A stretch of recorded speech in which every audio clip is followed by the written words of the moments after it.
ಹರಿ ಓಂ. ಜನ್ಮಾದ್ಯಸ್ಯ ಯತೋನ್ಮಯಾತ್ ಇತರತಃ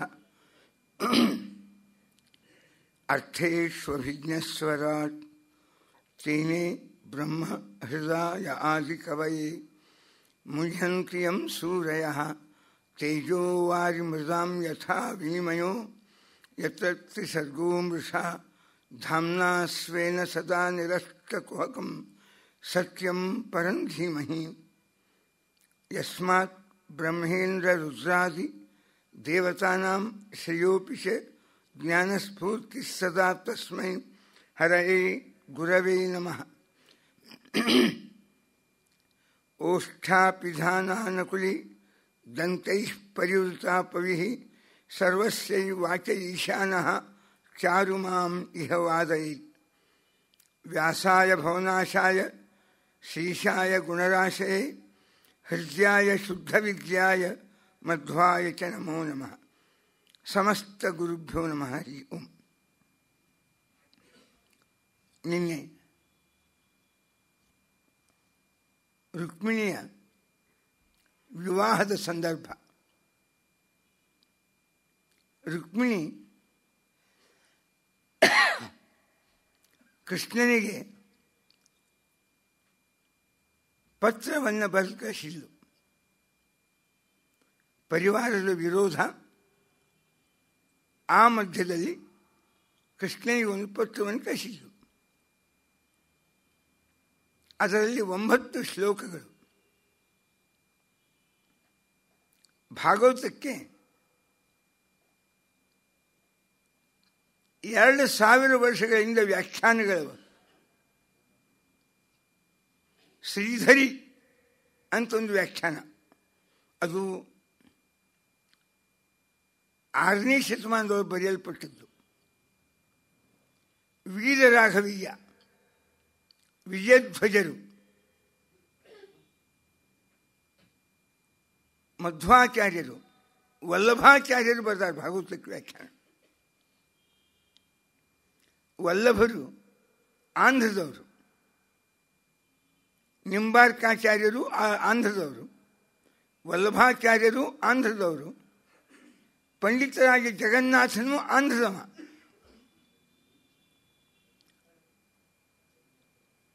ಆದರೆ ನಿಂಬಾರ್ಕರ ಸಿದ್ಧಾಂತ ಎಲ್ಲ ಉತ್ತರ ಭಾರತದಲ್ಲಿ ಬಹಳ ಪ್ರಚಲಿತ. ಅವರ ಸಿದ್ಧಾಂತಕ್ಕೆ ಕೇವಲಾದ್ವೈತ ಅಂತ ಕರೀತಾರೆ. ವಲ್ಲಭಾಚಾರ್ಯರದು, ಅವರು ಆಂಧ್ರದವರು, ಬಳ್ಳಾರಿ ಮತ್ತು ಆಂಧ್ರದ ಬಾರ್ಡರ್ದವರು. ನಿಂಬಾರ್ಕ ಅಂದರೆ ಬೇವಿನ ಮರದ ಮೇಲೆ ರಾತ್ರಿ ಹೊತ್ತಿನೊಳಗೆ ಸೂರ್ಯನನ್ನು ತೋರಿಸಿದರು. ಅದಕ್ಕೆ ನಿಂಬ ಅರ್ಕ, ಅರ್ಕ ಅಂದರೆ ಸೂರ್ಯ, ನಿಂಬ ಅಂದರೆ ಬೇವು. ಅದಕ್ಕೆ ಅವ್ರ ಹೆಸರು ನಿಂಬಾರ್ಕಾಚಾರ್ಯರು ಅಂತ. ಅವರು ಕೃಷ್ಣನ ಪಾರಮ್ಯವನ್ನು ಸಾರುವವರು. ಮೋಕ್ಷ ಕೃಷ್ಣನಿಂದಲೇ ಅಂತನ್ನೋದು ಆ ಮತದ ಜೀವಾಳ. ವಲ್ಲಭಾಚಾರ್ಯರು ಅಖಂಡ ಕೃಷ್ಣನ ಭಕ್ತರು. ಗುಜರಾತ, ರಾಜಸ್ಥಾನ ಪೂರ್ತಿಯಾಗಿ ವಲ್ಲಭರ ಸಿದ್ಧಾಂತದ ಅನುಯಾಯಿಗಳು ಪರಿಪೂರ್ಣವಾಗಿ. ಅವರ ಸಿದ್ಧಾಂತಕ್ಕೆ ಶುದ್ಧಾದ್ವೈತ ಅಂತ ಕರೀತಾರೆ. ಅದಕ್ಕೆ ಪುಷ್ಟಿ ಮಾರ್ಗ ಅಂತ ಕರೀತಾರೆ. ಅವರು ಇಡೀ ಭಾಗವತಕ್ಕೆ ತತ್ವ ಸುಬೋಧಿನಿ ಅಂತ ವ್ಯಾಖ್ಯಾನ ರಚನೆ ಮಾಡ್ಯಾರ. ಇಡೀ ಭಾಗವತಕ್ಕೆ ತತ್ವ ಸುಬೋಧಿನಿ ಅಂತ. ಈ ರುಕ್ಮಿಣಿಯ ಪತ್ರ, ಅದರ ಮೇಲೆ ವಲ್ಲಭಾಚಾರ್ಯರು ಶ್ರೀಧರಿ ವೀರರಾಘವೀಯ ಅಂತ ಶ್ರೀವೈಷ್ಣವ ಮತದವರು, ಶ್ರೀಧರಿ ಎಂಬುವರು ಅದ್ವೈತ ಸಿದ್ಧಾಂತದ ಅನುಯಾಯಿಗಳು. ಎಲ್ಲರಿಗೂ ಭಾಗವತವೇ ಬೇಕು, ಎಲ್ಲರಿಗೂ ಸಮ್ಮತವಾದ ವಾಂಗ್ಮಯ ಭಾಗವತ. ಅದರೊಳಗೆ ಕೃಷ್ಣ ಕಥೆ ದಶಮಸ್ಕಂದ. ಇದರ ಮೇಲೆ ತುಂಬ ವಿಚಾರಗಳು ಬೆಳೆದು ಬಂದಾವ, ಭಾಳ ವಿಚಾರಗಳು ಬೆಳೆದು ಬಂದಾವ.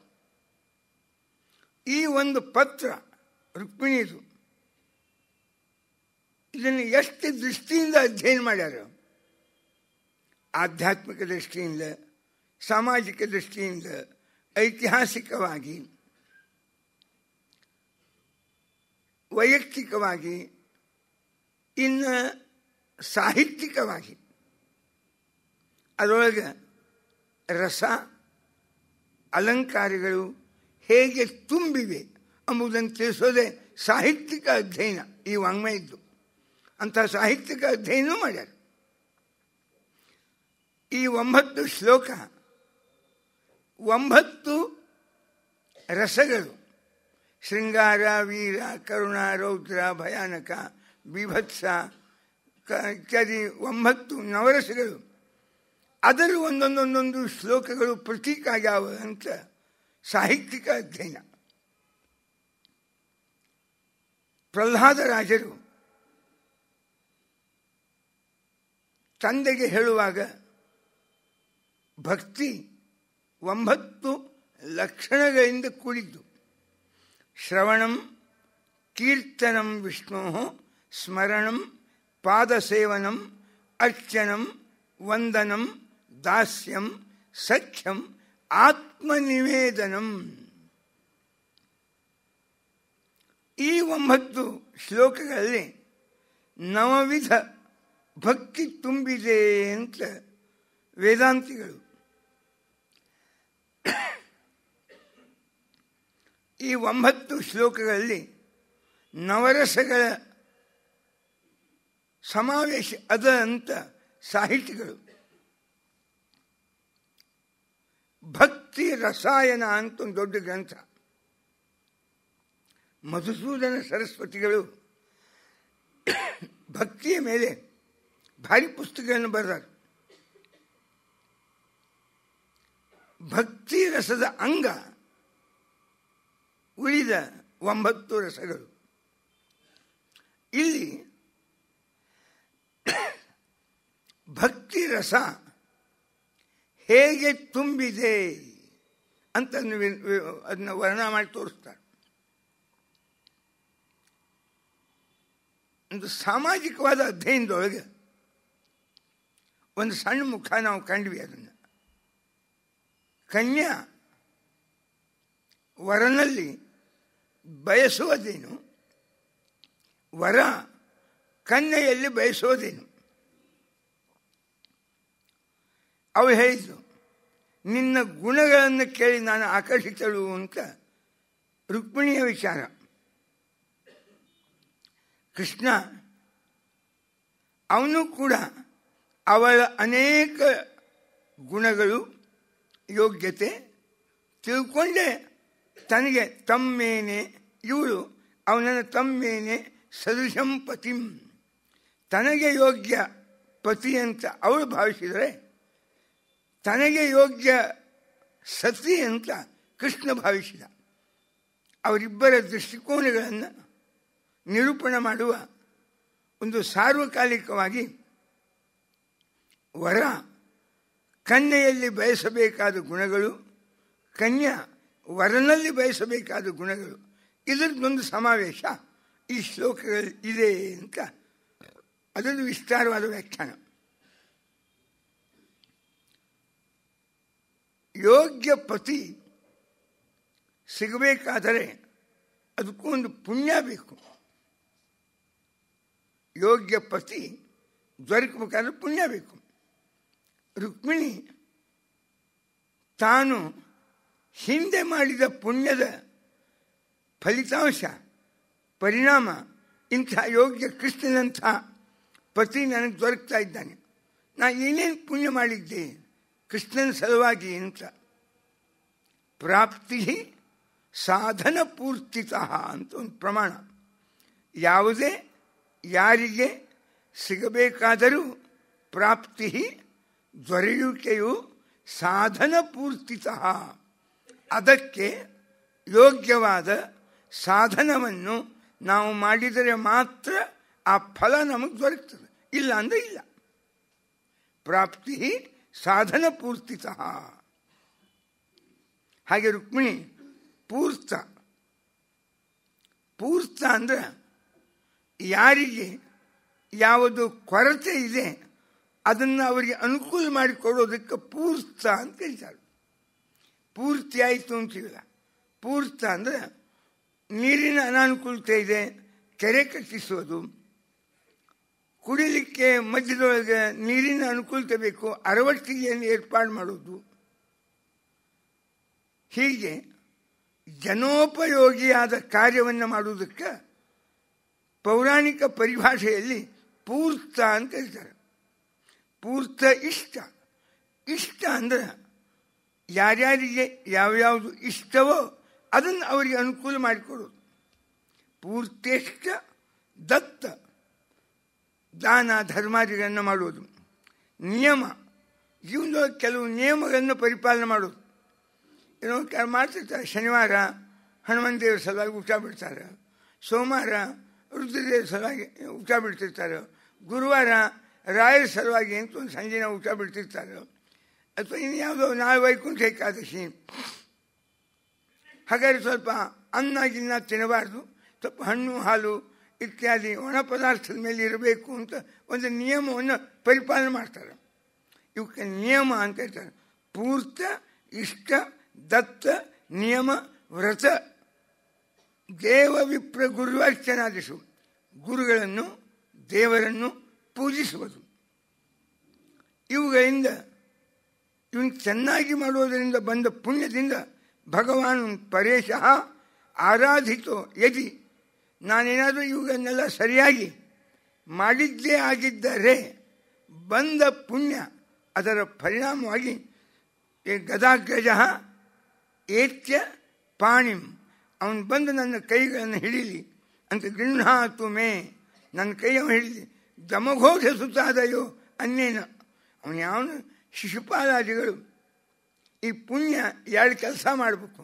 ಒಂದು ವ್ಯಾವೃತ್ತಿ, ಒಂದು ಸಂಯೋಗ.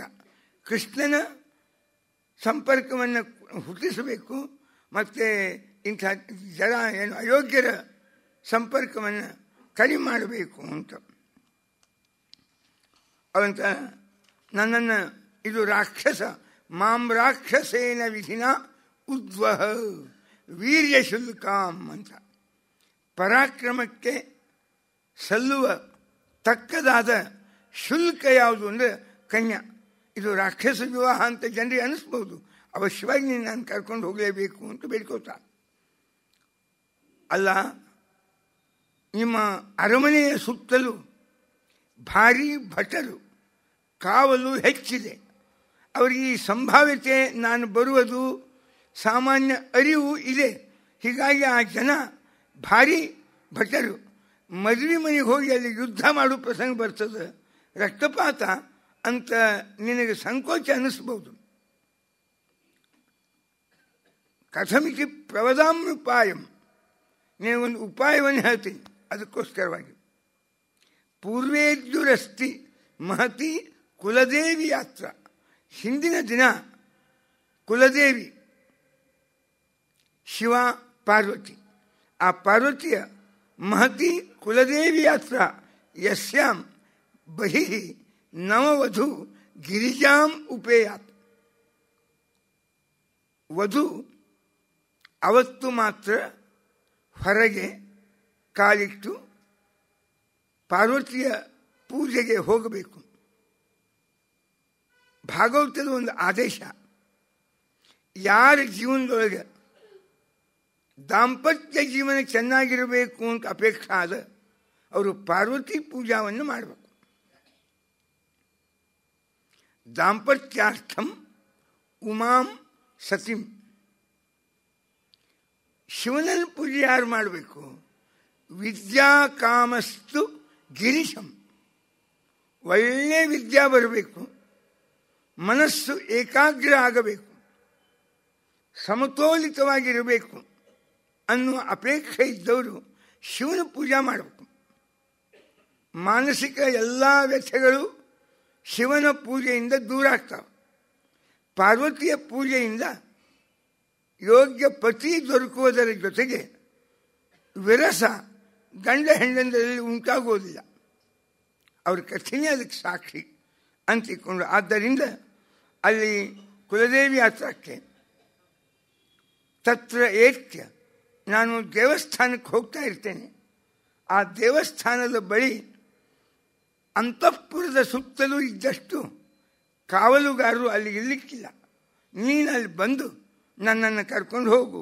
ಆದಾಯ ಮಾಂ ಸಹ ಚರೀಭಿ ರಥೋ, ಅದಕ್ಕೆ ಅಲ್ಲಿ ಬಂದು ನಾನು ಕರ್ಕೊಂಡು ಹೋಗಿ. ನನ್ನ ಗೆಳತಿಯರು ಇರ್ತಾರೆ. ಗೃಹಾತು ಪಾಣಿಮುಪನೀಯಂ ಪುರಿಂ ಸ್ವಕೀಯಂ, ನಿಮ್ಮ ಊರಿಗೆ ನನ್ನನ್ನು ಕರ್ಕೊಂಡು ಹೋಗಬೇಕು ಅಂತ.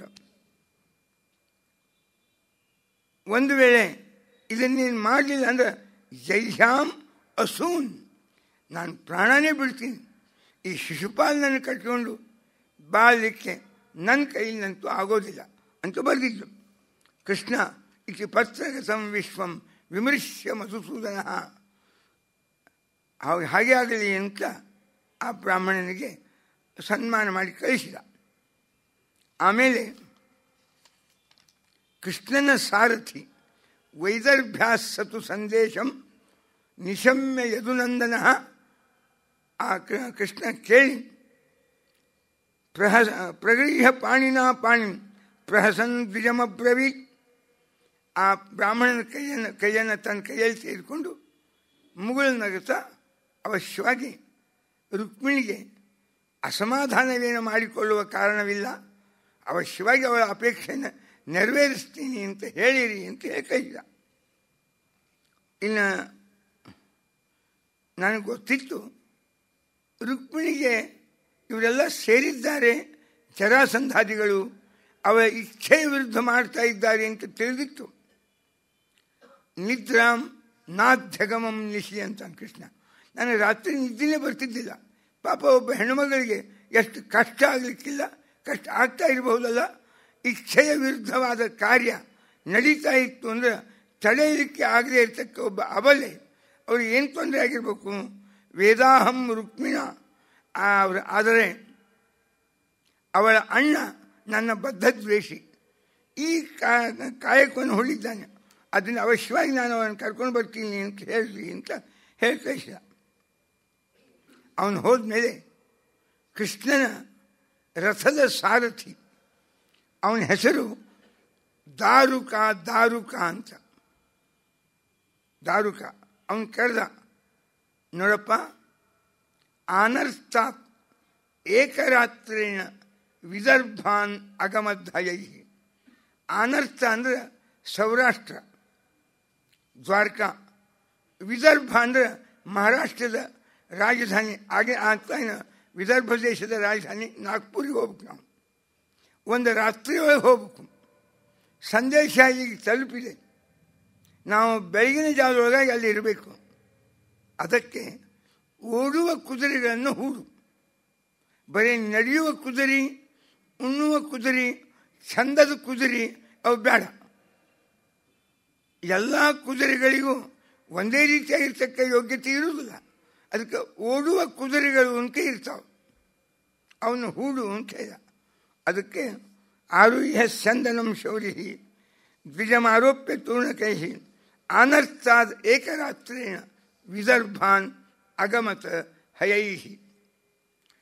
ಕೃಷ್ಣನ ರಥಕ್ಕೆ 4 ಉತ್ತಮ ಕುದುರೆಗಳು, ಶೈಬ್ಯ, ಸುಗ್ರೀವ, ಮೇಘಪುಷ್ಪ, ಬಲಾಹಕ ಅಂತ. ಕೃಷ್ಣನ ರಥದ 4 ಕುದುರೆಗಳು, ಶೈಬ್ಯ ಮತ್ತು ಸುಗ್ರೀವ, ಮೇಘಪುಷ್ಪ, ಬಲಾಹಕ, ಅವ್ರನ್ನ ಹುಡ್ಕೊಂಡು ಬೆಳಗನುದಾಗ ಬಂದ. ಈಚೆಗೆ ಭೀಷ್ಮಕ ರಾಜ ಮಕ್ಕಳ ಅಧೀನ ರುಕ್ಮಿಣಿಯನ್ನು ಶಿಶುಪಾಲನೆ ಕೊಡ್ತೀನಿ ಅಂತ ಹೇಳಿ ಪುತ್ರ ಸ್ನೇಹ ವಶಂಗತಃ ಶಿಶುಪಾಲಾಯ ಸ್ವಾಂ ಕನ್ಯಾಂ ದಾಸ್ಯನ್ ಕಾರ್ಯಾಣಿ ಅಕಾರೇತ್. ಅವ ಅವಶ್ಯವಾಗಿ ಕೊಡ್ತೀನಿ ಅಂತ ಹೇಳಿ ಅದೇನು ಪುಣ್ಯಾವಚನ, ನಾಂದಿ ಸ್ಥಾಪನಾ ಎಲ್ಲ ಮಾಡಿದ. ಊರಿಗೆ ಊರೇ ರುಕ್ಮಿಣಿಯ ಮದುವೆ ಅಂತ ಅಲಂಕೃತ ಆಗಿತ್ತು.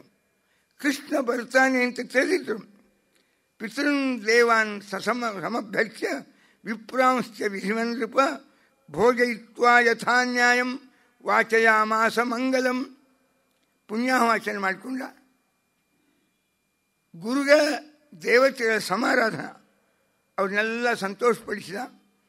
ಸುಸ್ನಾತ ಸುಲತಿ ಕನ್ಯಾ ರುಕ್ಮಿಣಿ ಚೆನ್ನಾಗಿ ಹರ್ಕೊಂಡು ಒಳ್ಳೆಯ ಬಟ್ಟೆಯನ್ನು ಉಟ್ಕೊಂಡು ಸಿದ್ಧರಾಗಿದ್ದಾಳೆ. ಅವಳೇನು ದಾನ ಧರ್ಮ ಕೊಡಬೇಕಾಗಿತ್ತು ಎಲ್ಲ ಕೊಟ್ಟರು. ಹಿರಣ್ಯ ರೂಪ್ಯ ವಾಸಾಂಸಿ ತಿಲಾಂಶ್ಚ ಗುಡಮಿಶ್ರಿತ ಪ್ರಾದಾಧೇನೂಶ್ಚ ಎಲ್ಲವನ್ನು ದಾನ ಮಾಡಿದ್ಲು.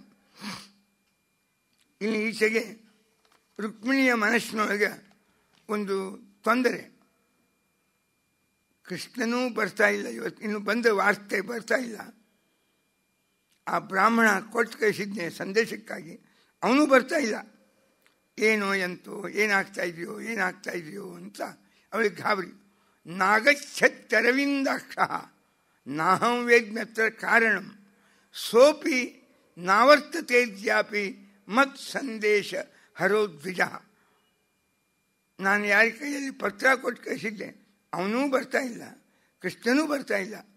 ಏನಾದರೂ ಕೃಷ್ಣ ನನ್ನಲ್ಲಿ ದೋಷಗಳನ್ನು ಕಂಡನೇನು ಅಂತ ಒಳಗೆ ಮನುಷ್ಯನೊಳಗೆ ರುಕ್ಮಿಣಿಗೆ ವೇದನ. ಇನ್ನು ಈಚೆಗೆ ಕೃಷ್ಣ ಒಬ್ಬನೇ ಹೋಗಿದ್ದಾನೆ ನಾಗ್ಪುರಕ್ಕೆ ಅಂತ ಬಲರಾಮನಿಗೆ ಗೊತ್ತಾಯಿತು.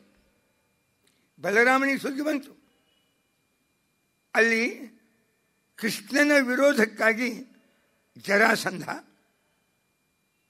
ಸಾಲ್ವ, ರುಕ್ಮಿ, ಶಿಶುಪಾಲ, ದಂತವಕ್ರ, ವಿದೂರಥ ಎಲ್ಲರೂ ಸೇರಿದ್ದಾರೆ. ಕೃಷ್ಣನ ಜೊತೆಗೆ ಯುದ್ಧಕ್ಕಾಗಿ ಎಲ್ಲರೂ ಸೇರಿದ್ದಾರೆ ಎಂಬ ವಾರ್ತೆ ಬಲರಾಮನಿಗೆ ಗೊತ್ತಾಯಿತು. ಬಲರಾಮ ಅವನಿಗೆ ರಾಮ ಅಂತ ಹೆಸರು ಯಾಕಿಟ್ರು ಈಗಾಗಲೇ ಬಂದು ಹೋಗಿದೆ. ಗರ್ಗಾಚಾರ್ಯ ನಾಮಕರಣ ಮಾಡುವಾಗ ಅವನ ಸ್ವಭಾವ ಹೇಗಿತ್ತು ಅಂದರೆ ಎಲ್ಲರನ್ನೂ ಅತ್ಯಂತ ಸಂತೋಷಪಡಿಸುವ ಪರಿವಾರದೊಳಗೆ, ಇಡೀ ಕುಟುಂಬದೊಳಗೆ ಸ್ವಲ್ಪವೂ ಕೂಡ ಮತಭೇದ ಬರಲಾರದಂತೆ ಕುಟುಂಬ, ಅದರ ಐಕ್ಯತೆ, ದೊಡ್ಡ ಪರಿವಾರ, ರಾಜ್ಯ ಯಾರೂ ಭಿನ್ನಮತೀಯರಾಗದಂತೆ ಸಂಘಟನೆಯನ್ನು ಮಾಡುವುದರೊಳಗೆ ಭಾರಿ ಚಾತುರ್ಯ. ಅದನ್ನು ವಿವರಣೆ ಕೊಡ್ತಾರೆ. ಅದಕ್ಕೆ ಅವನಿಗೆ ರಾಮ. ಅವನು ಯಾರೇ ಎಷ್ಟೇ ಸಿಟ್ಟಿಗೆದ್ದು ಕೂತಿದ್ರೆ ಬಲರಾಮ ಹೋಗಿ 5 ನಿಮಿಷದಾಗ ಅವ್ರ ಸಿಟ್ಟು ಇಳಿಸಿ ಅವ್ರಿಗೇನು ಅಸಮಾಧಾನ ಆಗಿತ್ತು ಅದನ್ನು ಪರಿಹಾರ ಮಾಡಿ ಸಂಘಟನಾಕ್ಕ ಎಂದು ಚ್ಯುತಿ ಬರಲಾದ ಹಂಗೆ ನೋಡ್ಕೋತಿದ್ದ. ಇದು ಬಹಳ ದೊಡ್ಡ ಗುಣ. ಭಿನ್ನತೆ ಅದು ಅತಿ ಸಹಜ. ಆದರೆ ಸಂಘಟನಾ ಪ್ರೀತಿ ಒಮ್ಮತ ಮೂಡಿಸೋದು ಇದು ಬಹಳ ಕಷ್ಟ. ಕೆಲವ್ರ ಕೆಳಗಿಂದ ಸಾಧ್ಯ ಆಗ್ತದೆ. ಇದು ಅಹಂಕಾರ ಯಾರಿಗೆ ಭಾಳ ಇರ್ತದೆ, ದುರಾಗ್ರಹ ಭಾಳ ಇರ್ತದೆ, ಅಲ್ಲಿ ಸಂಘಟನಾ ಮೂಡುವುದೇ ಇಲ್ಲ. ಸರ್ವೇ ಯತ್ರ ವಿನೇತಾರ, ಎಲ್ಲರೂ ತಮ್ಮನ್ನು ತಾವು ನೇತಾ ಅಂತ ತಿಳ್ಕೊಂಡಿದ್ರೆ ಸಂಘಟನೆ ಮೂಡಲಿಕ್ಕೆ ಸಾಧ್ಯ ಇಲ್ಲ. ಅಲ್ಲಿ ಅದಕ್ಕೆ ವಿನಯ ಬೇಕು, ಹೊಂದಿಕೊಳ್ಳುವ ಪ್ರವೃತ್ತಿ ಬೇಕು. ಅಂದರೆ ಒಂದು ಸಂಸ್ಥಾ, ಒಂದು ಸಮಾಜ, ಒಂದು ಕುಟುಂಬದೊಳಗೆ ಸಂಘಟನಾ ಇರ್ತದೆ. ಇಲ್ಲ ಅಂದರೆ ಇಲ್ಲ. ಅನ್ಯೋನ್ಯ ಪ್ರೀತಿ ಕೃಷ್ಣನ ಮೇಲೆ ಬಲರಾಮನಿಗೆ ಹೋಗಿದ್ದಾನೆ ನಮ್ಮ ತಮ್ಮ, ಅಲ್ಲಿ ಸಂಘರ್ಷ ಆಗ್ತದೆ. ಅದರಿಂದ ಅವನಿಗೆ ತೊಂದರೆ ಆಗೋದು ಬೇಡ. ತಾನು ಅಕ್ಷೋಹಿಣಿ ಸೈನ್ಯವನ್ನು ತೆಗೆದುಕೊಂಡು ಬಲರಾಮ ಕೃಷ್ಣ ನಾಗ್ಪುರಕ್ಕೆ ಹೋದ ವಾರ್ತೆಯನ್ನು ಕೇಳಿ ತಾನು ಹೊರಟು ಬಂದ. ಶ್ರುತ್ವೈತದ್ ಭಗವಾನ್ ರಾಮ ವಿಪಕ್ಷೀಯ ನೃಪೋದ್ಯಮಾನ್. ಜರಾಸಂಧಾದಿಗಳ ಕ್ರಿಯಾ ಅವ್ರದ್ದು ಏನದ ನೋಡ್ಕೊಂಡ. ಕೃಷ್ಣಂ ಏಕಂಗತಂ, ಒಬ್ಬನೇ ಹೋಗಿದ್ದಾನೆ ಕೃಷ್ಣ, ಜೊತೆಗೆ ಯಾರನ್ನೂ ಕರೆದೊಯ್ಲಿಲ್ಲ ಅಂತ ತಿಳ್ಕೊಂಡು ತ್ವರಿತಂ ಕುಂಡಿನಂ ಪ್ರಾಗಾತ್, ಕುಂಡಿನಿ ಪಟ್ಟಣ ಅಂತ ಹೇಳ್ತಾರೆ ಅದಕ್ಕೆ, ನಾಗ್ಪುರಕ್ಕೆ ಒಮ್ಮೆಲೆ ಹೊಂಟ ಅವನು. ಈಚೆಗೆ ಪಾಪ ಅವಳ ಅಹೋ ತ್ರಿಯಾಮಾಂತರಿತ ತ್ರಿಯಾಮ 1.5 ದಿವಸ ಆಯಿತು. ಕೃಷ್ಣನೂ ಬರ್ತಾ ಇಲ್ಲ, ಅವನು ಬರ್ತಾ ಇಲ್ಲ, ಬ್ರಾಹ್ಮಣ ಪತ್ರ ಒಯ್ದವನು ಅಂತ ಪಾಪ. ಮತ್ಪಾಣಿಗ್ರಹಣೇ ನೂನಂ ನಾಯಾತಿ ಕೃತೋದ್ಯಮ ದುರ್ಭಗಾಯ ನಮೇ ಧಾತ ನಾನುಕೂಲೋ ಮಹೇಶ್ವರ. ಯಾಕೋ ಮಹೇಶ್ವರ ನನಗೆ ಅನುಕೂಲ ಆಗಿಲ್ಲೋ ಏನೋ, ನನಗೇನಿದು ಅಂತ ಏವಂ ದ್ವಾಪತಿ ಹೀಗ ವಿಚಾರ ಮಾಡುವಾಗೆ ಕೃಷ್ಣ ಬ್ರಾಹ್ಮಣನೂ ಬಂದ. ಅಂತಃಪುರಚರಾಂ ದೇವಿಂ ರಾಜಪುತ್ರಿಂ ದದರ್ಶ. ಆ ರಾಜಪುತ್ರಿಯನ್ನು ಕಂಡ. ಅವನು ಸಂತೋಷದಿಂದ ಬರ್ತಿದ್ದ. ಅದರಿಂದ ರುಕ್ಮಿಣಿ ತಿಳ್ಕೊಂಡ್ಲಂತ ನನ್ನ ಕೆಲಸ ಆಗ್ಯದ ಅಂತ. ಅವನೇನಾದ್ರು ಜೋಲ್ ಮಾರಿ ಹಾಕ್ಕೊಂಡು ಸಾವಕಾಶ ಬರ್ತಿದ್ದ ಅಂದ್ರೆ ಯಾಕೋ ಕೆಲಸ ಅಷ್ಟೇ ಸರಿಯಾಗಿಲ್ಲ ಅಂತ ತಿಳಿಬಹುದಾಗಿತ್ತು ಅಂತ ಸಂತೋಷದಿಂದ ಬರ್ತಿದ್ದ. ಅವಾಗ ಪ್ರಹೃಷ್ಟವದನಂ ಒಳ್ಳೆ ನಕ್ಕೋತ್ ಬರ್ತಾ ಇದ್ದ. ಆವಾಗ ಆತ್ಮಗತಿ ಸರಿ ನಮ್ಮ ಕೆಲಸ ಆಗ್ಯದ ಅಂತ ತಿಳ್ಕೊಂಡ್ರು. ಆಲಕ್ಷ್ಯ ಲಕ್ಷಣಾಭಿಜ್ಞ. ಮನುಷ್ಯನ ವ್ಯವಹಾರಗಳು, ಮಾತುಗಳು, ಮುಖಗಳು ಅವು ಮಾತಾಡ್ತಾವೆ. ಅವನು ಮಾರಿ ನೋಡಿದರೆ ಒಳಗಿನ ಭಾವನೆಗಳನ್ನು ತಿಳಿಬೇಕು. ಅದರೊಳಗೆ ರುಕ್ಮಿಣಿ ಬಹಳ ಪರಿಣತ ಅಂತ. ಆಲಕ್ಷ್ಯ ಲಕ್ಷಣ ಅಭಿಜ್ಞಾ. ಆಕೆ ಮಾರಿ ನೋಡಿ ಹೇಳ್ತಿದ್ದಕ್ಕೆ ಫೇಸ್ ರೀಡಿಂಗ್ ಅಂತ ಕರೀತಾರೆ. ಅದು ರುಕ್ಮಿಣಿಗೆ ಅವರ ಆಕೆ ತಮ್ಮ ಪಕ್ಷ ಇಲ್ಲ, ಹೀಗಾಗಿದೆ. ಕೃಷ್ಣ ಹೊಂಟಿದ್ದಾನೆ, ಬರ್ತಾ ಇದ್ದಾನೆ. ಕೃಷ್ಣ ಬಂದ ನುಣ. ಭೀಷ್ಮಕ ರಾಜ ಊರು ಹೊರಗೆ ಅವನನ್ನು ಸ್ವಾಗತ ಮಾಡಿ ಒಳ್ಳೆಯ ಉಪವನದಲ್ಲಿ ತಮ್ಮನ ಮನೆಯೊಳಗೆ ಇಳಿಸಿದ. ಇದ್ದ ಗೆಸ್ಟ್ ಹೌಸ್ ಎಲ್ಲ ಜರಾಸಂಧ, ಶಿಶುಪಾಲ, ಈ ಮದುವೆ ದಿಬ್ಬಣ ಆಕ್ರಮಿಸ್ಕೊಂಡು ಕೂತಿತ್ತು. ಅದಕ್ಕೆ ಇಲ್ಲಿ ಬೇಡ ಅಂತ ತಮ್ಮ ಕಥಕೈಸಿಕರು ಅವ್ರ ಮನೆಯೊಳಗೆ ಕೃಷ್ಣನ ಉಳಿಸಿದ. ಮಧುಪರ್ಕ ಮುಪಾನೀಯ ಕೃಷ್ಣನ ಪೂಜಾ ಮಾಡಿದ, ಮಧುಪರ್ಕ ನೀಡಿದ. ಆಮೇಲೆ ಆವೇದ್ಯ ಪೂರ್ಣಂ ನಗರಂ. ಕೃಷ್ಣ ಸಸೈನ್ಯಯೋ ಸಾನುವೆಯೋ ಆತಿಥ್ಯಂ ವಿದಧೇಯತ. ನಾಗರಿಕರಿಗೆ ಕುತೂಹಲ. ಕೃಷ್ಣ ಭಾಳ ಕೇಳಿದ್ದೇವೆ ಅವನ ಬಗ್ಗೆ. ಭಾರಿ ಸುಂದರ, ಭಾಳ ಯೋಗ್ಯ, ಭಾಳ ಚಾಣಾಕ್ಷ, ಮುತ್ಸದ್ದಿ ಅಂತ ಎಲ್ಲ ಹೇಳ್ತಾರೆ ಅವನ ಬಗ್ಗೆ. ನೋಡೋಣ ಅಂತ ಬಂದು ನಿಂತು ನೋಡಿದರು. ನೇತ್ರಾಂಜಲಿಭಿ ಪಪು. ಕೃಷ್ಣನ ಸೌಂದರ್ಯವನ್ನು ಕಣ್ಣಿನಿಂದ ಕುಡಿದಂತು. ಅಷ್ಟು ಆನಂದ ಆಯ್ತು ಅವರಿಗೆ. ಅಸ್ಸೈವ ಭಾರ್ಯ ಭವಿತುಂ ರುಕ್ಮಿಣಿ ಅರ್ಹತಿ ನ ಅಪರ. ನಮ್ಮ ರುಕ್ಮಿಣಿ ನಿಜವಾಗಿಯೂ ಇವನಿಗೇನೇ ಪತ್ನಿ ಆಗಬೇಕು. ನಮ್ಮ ರುಕ್ಮಿಣಿಗೆ ಯೋಗ್ಯ ಪತಿ ಕೃಷ್ಣ, ಕೃಷ್ಣನಿಗೆ ಯೋಗ್ಯ ಪತ್ನಿ ನಮ್ಮ ರುಕ್ಮಿಣಿ. ಇದೇ ಸರಿಯಾಗಿರ್ತಕ್ಕ ಜೋಡಿ. ಅದು ಏನೋ ಯಾವುದೋ ಒಂದು ಉಪಾಯ ಮಾಡ್ತಾ ಇದ್ದಾನೆ ಅಂತ ಅಂತ ಎಲ್ಲ ನಾಗರಿಕರು ಮಾಡಿಕೊಂಡ್ರು. ಪದ್ಭ್ಯಾಂ ವಿನಿರ್ಯಯೌ ದ್ರಷ್ಟುಂ ಭವಾನ್ಯಾಹ. ರಾಜಕುಮಾರಿ ರುಕ್ಮಿಣಿ.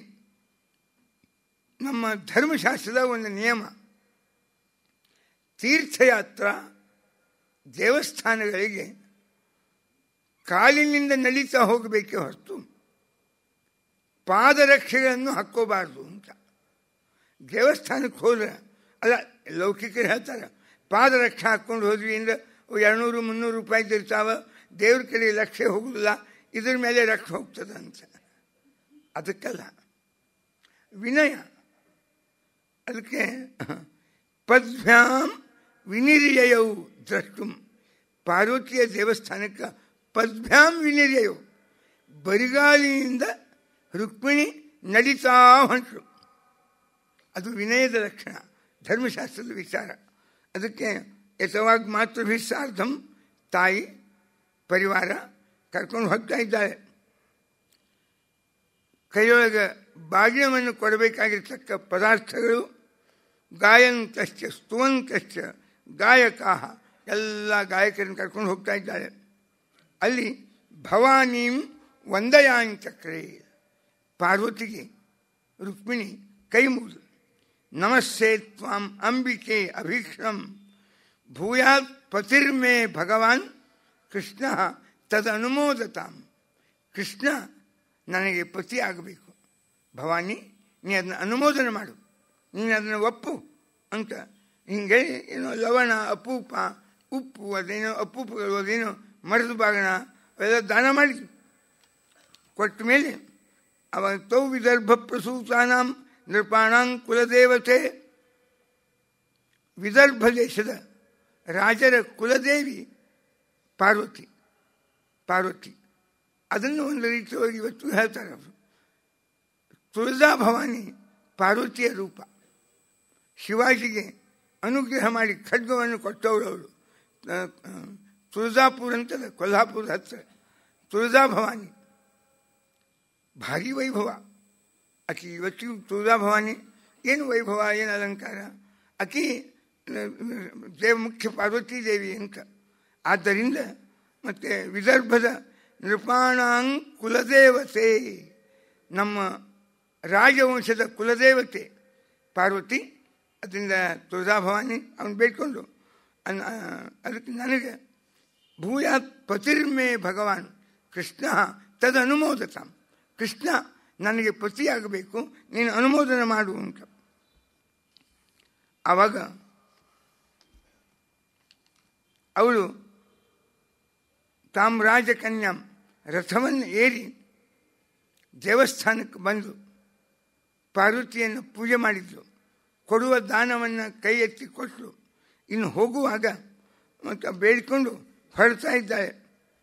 ಆವಾಗ ರುಕ್ಮಿಣಿ ಹೇಳಿದಂತೆ ದೇವಸ್ಥಾನದ ಹೊರಗೆ ಕೃಷ್ಣ ಬಂದು ನಿಂತಿದ್ದ. ರಥ ಸಿದ್ಧ ಮಾಡಿಕೊಂಡು ಬಂದು ನಿಂತಿದ್ದಾನೆ. ತಮ್ಮ ಮಾನಿನಂ ಸ್ವಾಭಿಭವಂ ಯಥಕ್ಷಯಂ ನೋಡಿ ಇತಿ ಸರ್ವೇ ಓಹೋ ಧಿಗಸ್ಮತ್ ಯದ ಆತ್ಮಧರ್ಮಿನಾಂ. ಕೃಷ್ಣ ರುಕ್ಮಿಣಿ ಹೊರಗೆ ಬಂದ ಕ್ಷಣಕ್ಕೆ ರಥದಲ್ಲಿ ಕೂಡಿಸಿಕೊಂಡು ಹೊಂಟೇ ಬಿಟ್ಟ. ಜರಾಸಂಧಾದಿಗಳಿಗೆ ಭಾರಿ ಅವಮಾನ ಆಯಿತು. ನಾವೆಲ್ಲ ವೀರಾಧಿವೀರರು ಈ ಘಟನಾ ತಪ್ಪಿಸಲಿಕ್ಕೆ ಎಷ್ಟು ಉಪಾಯಗಳನ್ನು ಮಾಡ್ಕೋತ ಬಂದಿದ್ವಿ. ಕೊನೆಗೂ ಏನು ಆಗಬಾರ್ದಾಗಿತ್ತು ಅದೇ ಆಯ್ತಲ್ಲ ಅಂತ. ಆವಾಗ ತಾನಾಪತಿತ ಆಲೋಕ್ಯ ಎಲ್ಲರೂ ಕೃಷ್ಣನ ಮೇಲೆ ಆಕ್ರಮಣವನ್ನು ಮಾಡಲಿಕ್ಕೆ ಹೊಂಟರು. ಪ್ರಹಸ್ಯ ಭಗವಾನಾಹ ಮಾಭೈಸ್ತ್ವಂ. ರುಕ್ಮಿಣಿಗೆ ಗಾಬರಿ. ತೌರ್ಯ ಸೈನ್ಯ, ತಮ್ಮದೇ ಸೈನ್ಯ ಆಕ್ರಮಣ ಮಾಡಲಿಕ್ಕೆ ಬರ್ತಾ ಇದೆ. ರುಕ್ಮಿಣಿ ನೀನು ಏನೂ ಯೋಚನೆ ಮಾಡಬೇಡ. ಪ್ರಹಸ್ಯ ಮಾಭೈಸ್ತ್ವಂ ವಾಮಲೋಚನೆ. ನೋಡಿ ಈಗ ಕೆಲವು ಕ್ಷಣದೊಳಗೆ ನಾಶ ಆಗ್ತದೆ ಅಂತ. ಆವಾಗ ಬಲರಾಮನ ಸೈನ್ಯ ಹಿಂದಿದ್ದೇ ಇತ್ತು. ಕೃಷ್ಣ ರುಕ್ಮಿಣಿಯನ್ನು ಕೂಡಿಸಿಕೊಂಡು ರಥದಲ್ಲಿ ಓಡ್ತಾ ಇದ್ದಾನೆ. ಬಲರಾಮ ಅವರೆಲ್ಲರ ಜೊತೆ ಯುದ್ಧ ಮಾಡಿದ, ಅವ್ರನ್ನೆಲ್ಲ ಸೋಲಿಸಿದ. ರಾಜಾನೋ ವಿಮುಖ ಜಗ್ಮುಹು. ಬಲರಾಮನಿಗೆ ಸೋತು ಎಲ್ಲ ರಾಜರು ತಿರುಗಿ ಮಾಡಿದರು. ಇನ್ನು ಪಾಪ ಇದು ವರ, ಅವನು ತಯಾರಾಗಿ ಕೂತಿದ್ದ. ಶಿಶುಪಾಲ ಅವೇನೋ ಕಿವಿಯೊಳಗೆ ಏನೇನೋ ಹಾಕ್ಕೊಂಡಿದ್ದ, ಕಾಡ್ಬೋಳಿ ಗಿಡ್ಬೋಳಿ ಅಂತಾರೆ, ಅದೇನೋ ವರ ತಯಾರಾಗ್ಯದ ನಿಂತಿತ್ತು. ಇನ್ನು ಕರ್ಕೊಂಡು ಅಂತಃಪುಟ ಹಿಡಿತಾರ, ಇನ್ನು ನಾನು ಕರ್ಕೊಂಡು ಹೋಗ್ತಾರ, ಕನ್ಯಾ ರುಕ್ಮಿಣಿ ಸಿಗ್ತಾಳೆ ಅಂಬುವ ಸಂಭ್ರಮದ ಹೋಗಿ ಕೂತಿದ್ದ. ಅವಾಗೆಲ್ಲರೂ ಬಂದು ಸಮಾಧಾನ ಮಾಡಿದರು. ಭೋ ಭೋ ಪುರುಷಾರ್ದೂಲ ದೌರ್ಮನಸ್ಯಮಿದಂ ತ್ಯಜ. ನೋಡು, ಎಲ್ಲರೂ ಬಂದರು. ಅವನ ಗೆಳೆಯಂದರು, ಜರಾಸಂಧಾದಿಗಳು, ರುಕ್ಮಿ ಮೊದಲಾದವರು, ರಾಜ ಶಿಶುಪಾಲ. ನಾವು ಒಂದು ಬಗೆದರೆ ದೈವ ಇನ್ನೊಂದು ಬಗೆಯುವುದು. ಏನು ಮಾಡೋದು ನೋಡು. ನ ಪ್ರಿಯ ಪ್ರಿಯೋ ರಾಜನ್ ಇಷ್ಟ ದೇಹಿಸು ದೃಶ್ಯತೆ. ಯಾವಾಗಲೂ ಈ ಮನಸ್ಸಿಗೆ ಭಾಳ ನೋವು ಮಾಡ್ಕೋಬೇಡ. ಜಗತ್ತಿನಾಗ ಏನೋ ಒಂದು ನಿಯಮನೇ ಅದ. ನಾವು ಬಯಸಿದ್ದು ಆಗುವುದಿಲ್ಲ, ಬ್ಯಾಡ ಅಂದದ್ದು ನಮ್ಮನ್ನು ಬಿಡುವುದೇ ಇಲ್ಲ. ಆದ್ದರಿಂದ ಯಥಾ ದಾರುಮಯ ಯೋಷಿನ್ ನೃತ್ಯತೆ ಕುಹಕೇಚ್ಛಯ. ಕಟ್ಟಿಗೆಯ ಗೊಂಬೆ ತನ್ನ ಇಚ್ಛೆಗೆ ಅನುಗುಣವಾಗಿ ಕುಣಿಯೋದಿಲ್ಲ. ಕುಣಿಸುವ ವ್ಯಕ್ತಿಯ ಕೈವಾಡದಂತೆ ಆ ಕಟ್ಟಿಗೆಯ ಗೊಂಬೆ ಕುಣಿತಾ ಇರ್ತದೆ. ಹಾಗೆ ನಮ್ಮೆಲ್ಲರ ಜೀವನ. ನಾವೇನೋ ಬಯಸೀವಿ, ನಮ್ಗೆ ಅದು ಆಗಬಾರ್ದು, ಇದು ಆಗಬಾರ್ದು, ಈ ಕೆಟ್ಟ ಆಗಬಾರ್ದು, ಈ ರೋಗ, ಈ ರುಜಿನಿ, ಈ ಆಪತ್ತು, ಈ ವಿಪತ್ತು ಅಂತ ಹಗಲ ರಾತ್ರಿ ಪ್ರತಿಯೊಬ್ಬರೂ ನಾವು ಯೋಚನೆ ಮಾಡ್ತಿರ್ತೀವಿ. ಆದರೆ ಆಗುವುದು ಅದು ದೈವದ ಸಂಕಲ್ಪ. ಅಂತಾನೆ. ಯಥಾ ದಾರುಮಯಿ ಯೋಷಿನ್ ನೃತ್ಯತೆ ಕುಹಕೆ ಇಚ್ಛೆಯ. ಕಟ್ಟಿಗೆಯ ಗೊಂಬೆ ಕುಣಿಯುವುದು ತನ್ನ ಇಚ್ಛೆಯಂತೆ ಅಲ್ಲ, ಕುಣಿಸುವವನ ಇಚ್ಛೆಗೆ ಅನುಗುಣವಾಗಿ ಕುಣಿತಾ ಇರ್ತದೆ. ಏವಂ ಈಶ್ವರ ತಂತ್ರೋಯಂ. ಹೀಗೆ ಇದೆ, ನಾವೆಲ್ಲ ಭಗವಂತನ ಅಧೀನ. ಪ್ರತಿ ಕ್ಷಣಕ್ಕೆ ನಮ್ಗೆ ಈ ಅನುಭವ ಬರ್ತದೆ, ಪ್ರತಿ ಕ್ಷಣಕ್ಕೆ ಅನುಭವ ಬರ್ತದೆ. ಯಾರು ಅವ್ರು ಎಷ್ಟು ಜಪಿಸ್ತಾರೆ, ಏನು ಆಗಬಾರ್ದು ನಮಗೆ ಅನರ್ಥ ಅಂತ ತಿಳ್ಕೊಂಡಿರ್ತಾರೋ, ಗಾಬರಿ ಆಗಿರ್ತಾರೆ. ಸ್ವಭಾವನೇ ಸ್ವಲ್ಪ ಗಾಬರಿ ಸ್ವಭಾವ ಕೆಲವರಿಗೆ, ಅವರಿಗೆ ಅದು ಆಗೇ ಬಿಡ್ತಾರೆ. ಯಾರೋ ನಾನು ಭಾಳ ಜಪಿಸ್ತೀನಿ ಆಚಾರ್ಯ. ಯಾಕೆ? ನಮ್ಮ ಮನೆಯೊಳಗೆ ಸ್ವಲ್ಪ ಶುಗರ್ ಇತ್ತು, ನಮ್ಮ ಫಾದರ್ ಮತ್ತು ಮದರ್ ಅವ್ರು ಶುಗರ್ ಇತ್ತು. ನನಗೆ ಕೊಲೆಸ್ಟ್ರಾಲು ಶುಗರು ಆಗಬಾರ್ದು ಅಂತ ತಿಳುವಳಿಕೆ ಬಂದಾಗಿನಿಂದ ಹಾಲು ಮೊಸರು ತುಪ್ಪ ಮುಟ್ಟಿಲ್ಲ, ಎಣ್ಣೆ ನಾನು ಕೈ ಹಚ್ಚಿಲ್ಲ, ಕರೆದದ್ದು ತಿನ್ನೋದಿಲ್ಲ. ಇಷ್ಟು ಜಪ್ಸಿ ಶುಗರ್ ಬರ್ತಂತೆ ಶೀನೂ ತಿನ್ನೋದಿಲ್ಲ. ಇಷ್ಟು ಗಾಬರಿ ಆಗಿದ್ದ, ಅದು ಆಗೇ ಬಿಡ್ತು. ಎಷ್ಟು 50 ವರ್ಷ ಸಣ್ಣ ಬರೋಬ್ಬರು ಹಾರ್ಟು ತೊಂದರೆ ಆಯಿತು. ಮತ್ತು ಹೊಯ್ದೆಲ್ಲೋ ಒಂದು ಹಾಸ್ಪಿಟ್ಲಿಗೆ ಹಾಕಿರಲಿಲ್ಲ, ತೋರಿಸಿದ್ರೆ ಇಲ್ಲ 3 ಬ್ಲಾಕ್ ಅವ. ಅದಕ್ಕೆ ಏನು ಮಾಡಬೇಕು? ಅದಕ್ಕೆ ನಾವು ಸ್ಟಂಟ್ ಕೂಡಿಸ್ತೀವಿ. ಸ್ಟಂಟ್ ಕೂಡಿಸ್ತೀವಿ ಅಂದ್ರೆ ಮನುಷ್ಯ ಇದು ಭಾಳ ಚಂದ ಹೇಳ್ತಾರೆ. ಒಬ್ಬ ದೇವರ ಅಧೀನತೆಯನ್ನು ಜಗತ್ತಿನ ಎಲ್ಲರೂ ಒಪ್ಪಲೇಬೇಕಾದದ್ದು. ನಾವು ಸ್ವತಂತ್ರರಲ್ಲ ಎಂಬುವ ತಿಳುವಳಿಕೆ ನಿತ್ಯ ಪ್ರತಿಕ್ಷಣ ಎಲ್ಲರ ಅನುಭವದೊಳಗದ. ಆದರೆ ಮನಃಪೂರ್ವಕವಾಗಿ ಒಪ್ಪಲಿಕ್ಕೆ ಯಾರೂ ತಯಾರಿಲ್ಲ. ಅನುಭವದಿಂದ ಒಪ್ತಾರೆ, ಶಬ್ದದಿಂದ ಒಪ್ಪುವುದಿಲ್ಲ. ಎಲ್ಲರಿಗೂ ಗೊತ್ತದ ನಮ್ಮ ಇಚ್ಛೆ ಅಂತ ಜಗತ್ತಿನಾಗಿ ಯಾವುದೂ ನಡೀತಾ ಇಲ್ಲ, ನಡೆಯುವುದೂ ಇಲ್ಲ. ಇದು ಚರ್ಚೆ ಇವತ್ತಿನ ಯಾರೋ 4 ಮಂದಿ ನಾಸ್ತಿಕರು ಮಾಡ್ಯಾರ ಅಂತ ತಿಳ್ಕೋಬೇಡ್ರಿ. ಉಪನಿಷತ್ನಾಗೆ ಬಂದದ್ದು ಒಂದು ಉಪನಿಷತ್ತು. ಅಸ್ತೀತ್ಯೇಕೆ ನಾಯಮಸ್ತೀತಿ ಚೈಕೆ ಕಠೋಪನಿಷತ್ತು. ಅಸ್ತಿತ್ವಕ್ಕೆ ಕೆಲವರು ನಮ್ಮೆಲ್ಲರನ್ನು ನಿಯಂತ್ರಣ ಮಾಡುವ ಒಬ್ಬ ದೇವರಿದ್ದಾನೆ ಅಂತ ಒಪ್ಕೋತಾರೆ, ಅಂತಾರೆ, ತಿಳಿತಾರೆ, ಅನುಭವಿಸ್ತಾರೆ. ಅಸ್ತಿತ್ವಕ್ಕೆ ಕೆಲವರು, ನಾಸ್ತಿತ್ವಕ್ಕೆ ಅಸ್ತಿತ್ವಕ್ಕೆ ನಾಯಮಸ್ತೀತಿ ಚೈಕೆ ನ ಅಯಮಸ್ತಿ. ಎಲ್ಲಿ ದೇವರು ಅವನು ಎಲ್ಲಿದ್ದಾನೆ? ನಮ್ಮ ಅನ್ನಮೂರ್ತಿರಾವ್ ಒಂದು ಪುಸ್ತಕನೇ ಬರ್ತಾರೆ ಪಾಪ, 10-15 ಎಡಿಷನ್ ಆಗ್ಯಾವ ದೇವರು ಅಂತ. ಇಲ್ಲಿ ಮೈಸೂರಾಗ ಒಬ್ಬ ಪಬ್ಲಿಷರ್ ಇದ್ದರು, DVK ಮೂರ್ತಿ ಅಂತ. ದೊಡ್ಡಬಳ್ಳಾಪುರ ವಾಸ್ತೇವಾಚಾರ್ಯ ಮಗ ಕೃಷ್ಣಮೂರ್ತಿಯವರು ಅಂತ ಕೃಷ್ಣಮೂರ್ತಿಪುರಂದಾಗಿದ್ದರು. ನಾನು ಹೋಗಿರ್ತಿದ್ದೆ ಅಲ್ಲಿ. ಭಾರಿ ಪಬ್ಲಿಷರ್ ಅವರು ಪಬ್ಲಿಷ್ ಮಾಡಿರೋದನ್ನ ಸ್ವಲ್ಪ ಅವ್ರದ್ದು ಎಡಪಂಥಿ ವಿಚಾರ, ಅವರು ಅದನ್ನು ಮುಗ್ದಾಂ ಪ್ರಿಂಟ್ ಮಾಡಿದರು ಪುಸ್ತಕ. ಅದು ಎಷ್ಟು 10-20 ಎಡಿಷನ್ ಆಗಿತ್ತದು. ಅಂದರೆ ಅವರು ನ್ಯಾಯಮಸ್ತೀತಿ ಚೈತ್ಯ, ಇಷ್ಟು ಅನ್ಯಾಯ ನಡೀತಾ ಇದೆ ಜಗತ್ತಿನಾಗ, ದೇವರು ಅಂತ ಒಬ್ಬ ಇದ್ದ ಅಂದ್ರೆ ಅವನಿಗೇನೋ ದಯಾ ಕರುಣ ಅಂತೇಳಿ 108 ಗುಣ ಅವ ಅಂತೇಳಿ ನೀವು ಅವನ ದೊಡ್ಡ ವರ್ಣನ ಮಾಡ್ತೀರಿ. ಖರೇನ ದಯಾ ಎಂಬುವ ಗುಣ, ಕರುಣ ಎಂಬುವ ಗುಣ ನಿಮ್ಮ ದೇವರು ಇದ್ದಾನೆ ಎಂಬುದು ಮೊದಲೇ ಪಾಯಿಂಟು. ಈ ಗುಣ ಅವ ಎಂಬುದು 2ನೇ ಪಾಯಿಂಟು. ಇದ್ದ ಅಂದ್ರೆ ಈ ಜಗತ್ತಿನಾಗ ನಡೀತಾ ಇರ್ತಕ್ಕ ಅನ್ಯಾಯವನ್ನು ನೋಡಿ ಬಂದು ತಡೆಯುವ ಅಥವಾ ಅಂಥ ಸಾಮಾನ್ಯ ಸ್ಥಿತಿಯೊಳಗಿರ್ತಕ್ಕ ಜನರನ್ನು ಕೈ ಹಿಡಿಯುವ ಕಾರ್ಯ ನಿಮ್ಮ ದೇವರೆಲ್ಲರೂ ಮಾಡಲಿಕ್ಕೆ ಹತ್ತಾನೇನು? ಏನೇನಿಲ್ಲ.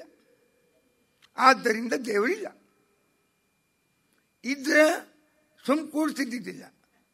ಇನ್ನು ಇಲ್ಲೆಲ್ಲ ಅನ್ಯಾಯವನ್ನು ನೋಡ್ತಾನು ಕೂಡವಾಗಿದ್ರೆ ಅವನು ದೇವ್ರು ಯಾಕೆ ಅನ್ಬೇಕು? ಅವಂಗ ಜವ್ ಅನ್ಬೇಕು ಅವಂಗ ಭಾವ. ಅದಕ್ಕೆ ಅಸ್ತಿತ್ವಕ್ಕೆ ನಾಯಮಸ್ತೀತಿ ಚೈಕೆ ಅಂತಿದ್ದು ಉಪನಿಷತ್ತು. ಅದಕ್ಕೆ ಅಂತಾರೆ ಜಗತ್ತಿನಾಗ ಒಬ್ಬ ಈಶ್ವರ ಕೇನೋಪನಿಷತ್ತು 2ನೇದ್ದು. ನಮ್ಮ ಇಂದ್ರಿಯಗಳನ್ನು ಪ್ರೇರಣಾ ಮಾಡುವವರು ಯಾರು? ಅದ್ಯಾಕೆ ಬೇಕು? ಇಂದ್ರಿಯ ಪ್ರೇರಣಾ ನಾವೇ ಮಾಡ್ತೀವಲ್ಲ. ಕೈಯಿಂದ ಹೊಡಿ ಅಂದರೆ ಹೊಡಿತಾವ, ಹಿಡಿ ಅಂದರೆ ಹಿಡಿತಾವ. ಕೈ ನಮ್ಮ ಮಾತು ಕೇಳೋದಿಲ್ಲ, ಕೇಳ್ತದೆ. ಕಣ್ಣು ನೋಡಬೇಕು ಅಂತ ಅನಿಸಿದ್ರೆ ನೋಡಿ ನೋಡ್ತದೆ. ಇದಕ್ಕೆ ಸಂಶಯ ಯಾಕೆ ಪಡುವುದು ಅಂತ. ಅದಕ್ಕೆ ಕೇನೇಷಿತಂ ಪತತಿ ಪ್ರೇಷಿತಂ ಮನಃ. ಇದಕ್ಕೆ ತಲವಕಾರ ಉಪನಿಷತ್ತು ಅಂತಾರೆ, ಅಥವಾ ಕೇನೋಪನಿಷತ್ತು ಅಂತಂತಾರೆ. ಎರಡನೇ ಉಪನಿಷತ್ತಿದ್ದು. ಈಶಾವಾಸ್ಯ ಮೊದಲೇದ್ದು, ಕೇನೋಪನಿಷತ್ತು ಎರಡನೇದ್ದು, ಕಠೋಪನಿಷತ್ತು ಮೂರನೇದ್ದು, ಷಟ್ಪ್ರಶ್ನ 4, ಹಿಂಗೆ 10 ಪ್ರಧಾನ ಉಪನಿಷತ್ತುಗಳು. ಹಾಗೆ 300 ಉಪನಿಷತ್ತು. ಒಟ್ಟು ಉಪನಿಷತ್ತು ಇದ್ದುದು 300. ನಮ್ಮ ಮನಸ್ಸು ಎಲ್ಲಿ ಹೋಗು ಅಂತ ಹೇಳ್ತೀವಿ ಅಲ್ಲಿ ಹೋಗುವುದೇ ಇಲ್ಲ. ಎಲ್ಲಿ ಹೋಗಬೇಡ ಅಂತ ನಿರ್ಬಂಧ ಮಾಡ್ತೀವಿ, ಮುದ್ದಾಮ್ ಅಲ್ಲೇ ಹೋಗ್ತದೆ. ಬೇಡ ಅಂದ ವಿಷಯ ಕಡೆಗೆ ಗಮನ ಹರಿತದೆ, ಮುದ್ದಾಮ್ ಹರಿತದೆ. ಹೋಗು ಅಂತ ಎಲ್ಲಿ ಹೇಳ್ತೀವಿ, ಏನೋ ಓದ್ಲಿಕ್ಕೆ ಹತ್ತೀವಿ, ಧ್ಯಾನ ಮಾಡ್ಲಿಕ್ಕೆ ಹತ್ತೀವಿ, ಏನೋ ಕೇಳಲಿಕ್ಕೆ ಹತ್ತೀವಿ, ಹೋಗಿ ನೀ ಮನಸ್ಸು ಅಲ್ಲಿ ಹೋಗುದೇ ಇಲ್ಲ. ಜಪ್ ಅಂದರೆ ಹೋಗುದಿಲ್ಲ. ಇಲ್ಲಿ ಬ್ಯಾಡ ಅಂತಂತಿರ್ತದೆ, ಮುದ್ದಾಮ್ ಅಲ್ಲಿ ನುಸುಳ್ತದೆ ಮನಸ್ಸು. ಅದಕ್ಕೆ ಮನಸ್ಸು ಮೂಷಕ ಅಂತ ಕರೀತಾರೆ. ಚಂದದ ಮೂಷಕ ಅಂದರೆ ಇಲಿ. ಇಲಿ ಎಲ್ಲರೂ ಒಂದು ಸಂದರಿ ಮಾಡಿಕೊಂಡು ರಂಧ್ರ ಮಾಡಿಕೊಂಡು ಒಳಗೆ ಹೋಗ್ತದೆ. ಹಂಗೆ ನಮ್ಮ ಮನಸ್ಸು ಏನಾರೇ ಒಂದು ಕಾರಣದಿಂದ ಒಳಗೆ ನುಗ್ಗುತ್ತದೆ. ಇದು ಮನಸ್ಸಿನ ಸಹಜತೆ. ಮನಸ್ಸು ಭಾರಿ ವಿಚಿತ್ರದ, ಅದು ಕೆಪಾಸಿಟಿನೂ ಭಾಳ ಅದ. ಎಲ್ಲವನ್ನೂ ತನ್ನೊಳಗೆ ಇಟ್ಕೊಂಡಿರ್ತದೆ, ಎಲ್ಲವನ್ನೂ ನೆನಪು ಇಟ್ಕೊಂಡಿರ್ತದೆ. ಅದು ಬರೀ ಹೊಲಸೆ. BBMP ಅವರಿಗೆ ಸಮಸ್ಯೆ ನಾಳೆ ಪರಿಹಾರ ಆದಿತ್ತು ಇನ್ನೊಂದು 5 ವರ್ಷದ ತನಕ. ಅದು ನಮ್ಮ ಯಾವ ವೈಯಕ್ತಿಕವಾಗಿ ನಮ್ಮ ಮನುಷ್ಯನೊಳಗೇನು ಏನು ಕಸ ತ್ಯಾಜ್ಯ ವಿಲೇವಾರಿ ಎಂದು ಆಗುವುದಿಲ್ಲ. ಇಷ್ಟು ತ್ಯಾಜ್ಯ ಕೂತದ, ಅದನ್ನ ತ್ಯಾಗ ಮಾಡ್ಲಿಕ್ಕೆ ನಾವು ತಯಾರಿಲ್ಲ. ತ್ಯಾಗ ಮಾಡುವುದ್ರಾಗೆ ಅವ್ರು ರಾಜ, ಅವ್ರು ತ್ಯಾಗರಾಜ್ ಅಂತ ಕರೆದ್ರು. ನಮ್ಮಲ್ಲಿ ಯಾವ ತ್ಯಾಗವೂ ನಾವು ಮಾಡ್ಲಿಕ್ಕೆ ತಯಾರಿಲ್ಲ. ಎಲ್ಲ ಕಸ ತುಂಬಿಕೊಂಡವ ಮನುಷ್ಯನಾಗ. ಅದ್ರ ಕೆಪಾಸಿಟಿ ಭಾಳ ಅದಂತ. ನಾವು ಗಣಪತಿಗೆ ಅನೇಕ ಹೆಸರುಗಳಿಂದ ಕರಿತೀವಿ. ಆಧ್ಯಾತ್ಮಿಕವಾಗಿ ಗಣಪತಿ, ಗಣ ಅಂದರೆ ಸಮುದಾಯ, ಗಣ ಅಂದರೆ ಸಮುದಾಯ, ಇಂದ್ರಿಯಗಳ ಸಮುದಾಯ, 10 ಇಂದ್ರಿಯಗಳ ಸಮುದಾಯ. ಇದಕ್ಕೆ ಗಣ ಅಂತ ಹೇಳ್ತಾರೆ. ಇಂದ್ರಿಯಗಳ ಗಣ, ಇಂದ್ರಿಯ ಗಣ. ಇದಕ್ಕೆ ಪತಿ ಯಾರು? ಮನಸ್ಸು. ಅದಕ್ಕೆ ಅವನು ಗಣಪತಿ ಅಂತ ಕರೀತಾರೆ. ಗಣಪತಿ ಅಂದರೆ ಇಂದ್ರಿಯಗಳೆಂಬ ಗಣಕ್ಕೆ, ಸಮುದಾಯಕ್ಕೆ ಅವ ಪತಿ, ಗಣಪತಿ. ಸಾಂಕೇತಿಕವಾಗಿ ಯಾರು? ಮನಸ್ಸು. ಅವನು ಹೆಂಗಿದ್ದಾನ? ಸುಮುಖಶ್ಚ ಏಕದಂತಶ್ಚ. ಸುಮುಖ,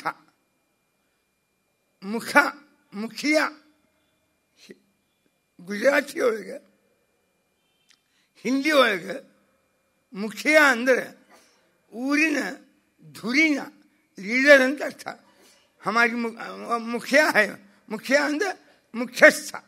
ನಾವು ಮುಖ್ಯಸ್ಥ ಅಂತೀವಿ, ಮುಖಿಯ ಅಂತಾರೆ. ಊರಿನ ಹಿರಿಯ ಅವಾಗ ಮುಖ್ಯ. ಹಂಗೆ ಇಡೀ ನಮ್ಮ ದೇಹದಾಗ ಸಂಚಾಲಕ ಶಕ್ತಿ ಒಳಗೆ ಮುಖ್ಯ ಯಾರು ಅಂದರೆ ಇವ ಮನಸ್ಸು. ಸುಮುಖಶ್ಚ ಏಕದಂತಶ್ಚ ಏಕಂ ಪ್ರತಿ ದಾತುಂ ಶಕ್ಯಂ ಏಕದಂ. ಏಕಾಲಕ್ಕೆ 10-20 ಕಡೆಗೆ ಮನಸ್ಸನ್ನು ಕೊಡ್ಲಿಕ್ಕೆ ಬರುವುದಿಲ್ಲ. ಯಾವುದಾದ್ರು ಒಂದ್ರ ಕಡೆಗೆ ಕೊಡ್ಲಿಕ್ಕೆ ಬರ್ತದೆ. ಎಲ್ಲನೂ ಮಾಡ್ತೀನಿ, ಅದು ಅಭಿನಯ ಆಗ್ತಾರೆ. ಕೆಲವರು ಟಿವಿನೂ ನೋಡ್ತಿರ್ತಾರೆ, ಕೈಯಾಗಿ ಜಪಮಾಲಿನೂ ಹಿಡಿದಿರ್ತಾರೆ. ಇವ್ರು ಏನು ಜಪ ಮಾಡ್ತಾರೋ, ಏನು ಟಿವಿ ನೋಡ್ತಾರೋ, ಎಲ್ಲ 4 ಕೆಲಸ ಏಕಾಲಕ್ಕೆ ಮಾಡ್ತಿರ್ತಾರೆ. ಏನು ಕೆಪಾಸಿಟಿನೇ ಹಂಗದನು, ಆಶ್ಚರ್ಯ. ಅದು ಯಾವ ಸರಿ ಆಗೋದಿಲ್ಲ. ಅದಕ್ಕೆ ಮನಸ್ಸು ಹೆಂಗದ ಅಂದರೆ ಏಕಂ ಪ್ರತಿ ದಾತುಂ ಶಕ್ಯಂ. ಅದಕ್ಕೆ ಏಕದಂತಶ್ಚ. ಅದನ್ನು ಒಂದಕ್ಕೆ ಕೊಡ್ಬೋದು ನೀವು, ಎರಡೆರಡಕ್ಕೆ ಏಕಾಲಕ್ಕೆ ಕೊಡ್ಲಿಕ್ಕೆ ಆಗುದಿಲ್ಲ. सुमुखश्चेग कपिला, कपि उसको भी यह लात मारता है, इसलिए यह कपिल है. कपि अंदर मंग्या, भारी चंचलवाद प्राणी अंदर मंग्या. ಈ ಮನಸ್ಸು ಅದನ್ನು ವಜಿತದ, ಉಸ್ಕೋ ಭಿ ಲಾತ್ ಮಾಡ್ತಾ ಹೈ. ಕಪಿಂ ಲಾತಿ ಇತಿ ಕಪಿಲ ಅಂತ. ಅದಕ್ಕೂ ಭಾರಿ ಚಂಚಲ ಇತ್ತು ಮಂಗ್ಯಕ್ಕಿಂತ. ಕೂತಲ್ಲೇ ಎದ್ದು ಹೊರಗೆ ಹೋಗಿರ್ತದೆ. ಇಲ್ಲಿ ಕೂತೀವಿ ಫಿಸಿಕಲಿ, ಮನಸ್ಸು ಮಾತ್ರ ಮನೆಗೆ ಹೋಗಿರ್ತದೆ. ಇಲ್ಲ ಅಲ್ಲೇನೋದ, ಇಲ್ಲೇನೋದ, ಇದೇನಾಯ್ತು, ಅದೇನಾಯ್ತು, ಇಷ್ಟೇ 1000 ಕಡೆ ಮನಸ್ಸು ಹೋಗ್ತದೆ. ಅದಕ್ಕೆ ಕಪಿಲ ಗಜಕರ್ಣ ಆನೆ ಚರ್ಮ ಇದ್ದಂಗೆ ಇರ್ತಾ ಇತ್ತು. ನೀವು ವ್ಯಾಸರಾಯರು ಒಂದು ಹಾಡು ಮಾಡ್ಯಾರ, ಶ್ರೀಹಳಿ ಥೂ ಖೋಡಿ ಪಾಪಿ ಮನವೇ, ಶ್ರೀಹಳಿ ಥೂ ಖೋಡಿ ಪಾಪಿ ಮನವೇ ಅಂತ ವ್ಯಾಸರಾಯರು ಮನಸ್ಸಿಗೆ ಬೈತಾರೆ. ಸಂಜೆ ತನಕ ನೀನು ಸಾಯಂಕಾಲ ಕೂತಿಂದ ಬೆಳಗಿನ ತನಕ ಪಗಡಿ ಆಟ ಆಡಲಿಕ್ಕೆ ನೀನು ನಿದ್ರೆ ಬರುವುದಿಲ್ಲ.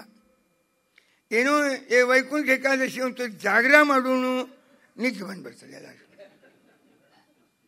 ಕ್ರಿಕೆಟ್ ಕಾಮೆಂಟ್ರಿ ರಾತ್ರಿ 9:30 10ಕ್ಕೆ ಶುರು ಆಯ್ತು ಅಂದರೆ ಪರದೇಶ ನಡೀತಿರ್ತದೆ. ಅಲ್ಲಿ ಹಗಲಾಗಬೇಕು, ಇಲ್ಲಿ ರಾತ್ರಿ ಆಗಬೇಕು. ರಾತ್ರಿ 2-3 ತನಕ ಎಲ್ಲ ವಯೋವೃದ್ಧರು ಸಮೃದ್ಧರು ಎಲ್ಲರೂ ಕೂತು ನೋಡ್ತಿರ್ತಾರೆ. ಏನು ಆನಂದ, ಹೊಡೆದು ನೋಡೋವ ಭಾರಿ ಚಲೋ, ಶಿಕ್ಷರು ಹೊಡೆದ ಅಂತ ಯಮ ಬರ್ತಿರ್ತಾನೆ, ಅವ ಶಿಕ್ಷರು ಹೊಡಿಲಿಕ್ಕೆ. ಅದಕ್ಕೆ ಖಬರೇ ಇರುವುದಿಲ್ಲ, ಇವು ಹೆಂಗೆ ಹೊಡೆದು ನೋಡು ಅಂತ.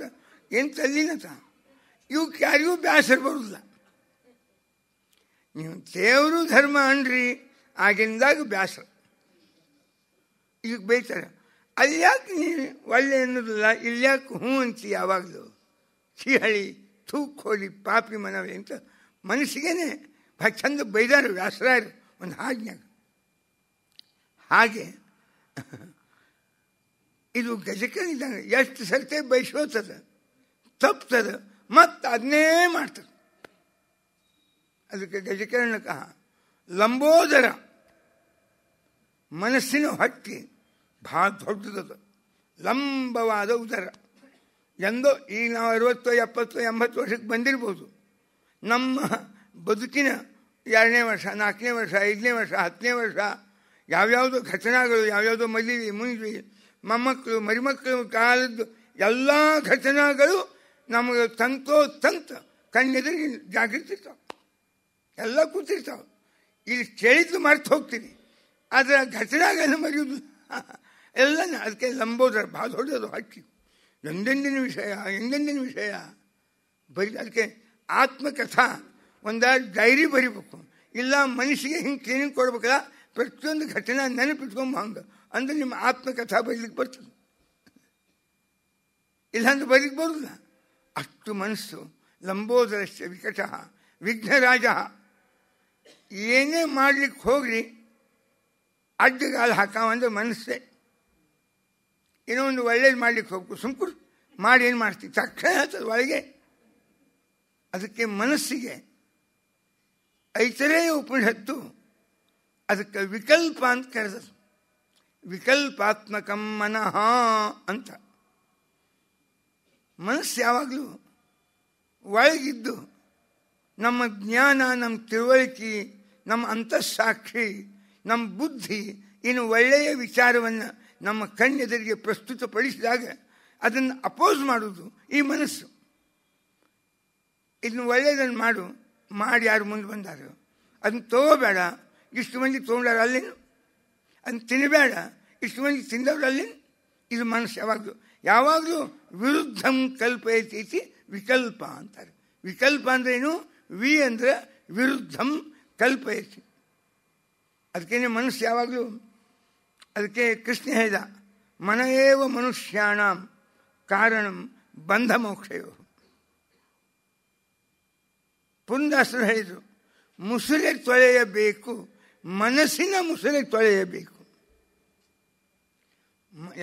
ಇಲ್ಲೇ ಈ ತ್ಯಾಜ್ಯ ವಿಲೇವಾರಿ ಮಾಡ್ಬೇಕು ನೋಡ್ರಿ, ಮನಸ್ಸು ಮಾಡ್ಕೊಳ್ಳಿ ಸ್ವಚ್ಛ, ಮನಸ್ಸು ಸ್ವಚ್ಛ ಆಗ್ಬೇಕು. ಮನಸ್ಸು ಯಾರ್ದು ಸ್ವಚ್ಛದ, ಎಂದೆಂದೂ ಜೀವನದಾಗ ಅವರ ಬದುಕು ತಪ್ಪು ಹಾದಿ ಹಿಡಿಯುವುದಿಲ್ಲ, ಎಂದೆಂದೂ ಹಿಡಿಯುವುದಿಲ್ಲ. ಸ್ವಚ್ಛ ಇರ್ಬೇಕು ಮನಸ್ಸು. ರಾಗದ್ವೇಷ ಬರುವುದಿಲ್ಲ, ರೋಗ ರುಜಿನಿ ಆಗುವುದಿಲ್ಲ, BP ಶುಗರ್ ಬರುವುದಿಲ್ಲ, ಟೆನ್ಷನ್ ನಮ್ಮದು ಇರುವುದಿಲ್ಲ. ಸ್ವಚ್ಛ ಮನಸ್ಸಿರ್ಬೇಕು. ಆ ಮನಸ್ಸು ಸ್ವಚ್ಛ ಮಾಡ್ಕೊಳ್ಳಿಕ್ಕೆ ನಮಗೆ ಆಗೋಲ್ತು.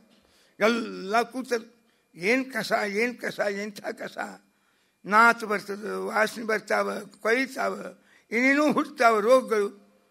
ಮತ್ತು ವಿಲೇವಾರಿ ಲಘು ಆಗಲಿಲ್ಲ ಅಂದರೆ ಕಸದ್ದು ಮತ್ತು ಏನು ಹುಟ್ಟುವುದೇ ಇಲ್ಲ, ದುರ್ಗಂಧ ಹುಡ್ತದೆ, ಮೇಲೆ ಕ್ರಿಮಿಕೀಟಗಳು ಹುಟ್ಟುತ್ತಾವ, ರೋಗ ರುಜಿನಿಗಳು ಹುಟ್ಟುತ್ತಾವ. ಈಗ ಮದ್ರಾಸಿ ಪಾಪ ನೀರು ಹೊತ್ತು ಈಗ ಮತ್ತೆ ರೋಗ ರುಜಿನಿ ಶುರುವಾಗ್ಯಾವಂತ. ಅದಕ್ಕೆ ಕೊಳಿತಂದು ಹಿಂಗಾಗ್ತದೆ. ಮನುಷ್ಯನಾಗ ಎಲ್ಲ ಇಟ್ಟು ಬಿಡ್ತೀರಿ, ಅವು ಕೊಳಿತಾವ. ಅದಕ್ಕೆ ಎಲ್ಲ ಮರಿಬೇಕು. ದೇವರು ಮರುವು ಅಂತ ಕೊಟ್ಟಾನು, ಭಾಳ ಚಲೋ ಅದು. ಇವೆಲ್ಲ ಅನಾವಶ್ಯಕವಾದದ್ದನ್ನು ಮರಿಬೇಕು, ಎಲ್ಲ ಮರಿಬೇಕು. ಮರಿಲಾರ್ದೆ ಇಟ್ಕೊಂಡ್ರಿ ದ್ರೋಣಾಚಾರ್ಯತೆ ಇಡೀ ಜೀವನ ಎಲ್ಲ ಅದು ಈರ್ಷಾದ್ವೇಷಗಳಿಗೆ ಬಲಿಯಾಗಿ ಹೋಗ್ತದೆ. ಅದಕ್ಕೆ ಅಂತಾರೆ ಏವಂ ಈ ಮನಸ್ಸು, ಈ ಒಂದು ಮನಸ್ಸನ್ನು, ನಿಮ್ಮದೇ ಆದ ಒಂದು ಮನಸ್ಸು, ನೀವು ಅದನ್ನು ವಿಶ್ಲೇಷಣೆಯನ್ನು ಮಾಡಿದರೆ ಒಬ್ಬ ದೇವರು ಅಥವಾ ನಿಮ್ಮನ್ನು ಬಿಟ್ಟು ಇನ್ನೊಬ್ಬರು ಪ್ರಬಲರು ನಿಮ್ಮ ದೇಹದೊಳಗೆ ನಿಮ್ಮ ಮನಸ್ಸಿನ ಕಂಟ್ರೋಲ್ ಮಾಡುವವರು ಇದ್ದಾರೆ ಎಂಬುದು ನಿಮ್ಗೆ ಕನ್ವಿನ್ಸ್ ಆಗ್ತದೆ.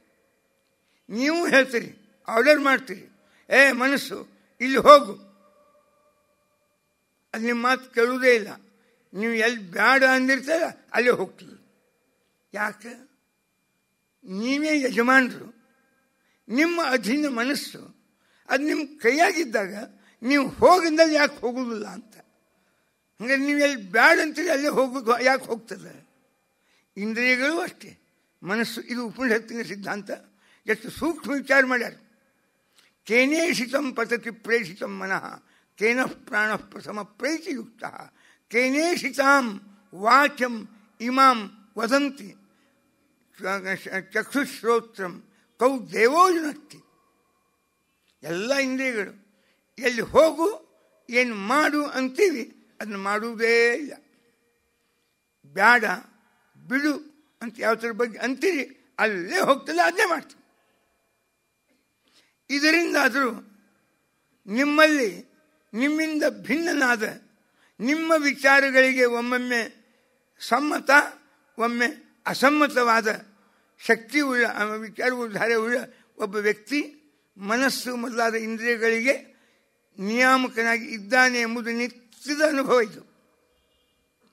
ಇದರಿಂದ ಒಬ್ಬ ದೇವರಿದ್ದಾನೆ ಅಂತ ಪ್ರೂವ್ ಆಗ್ತದೆ. ಏವಂ ಈಶ್ವರ ತಂತ್ರೋಯಂ ಈಹತೆ ಸುಖ ದುಃಖಯೋ.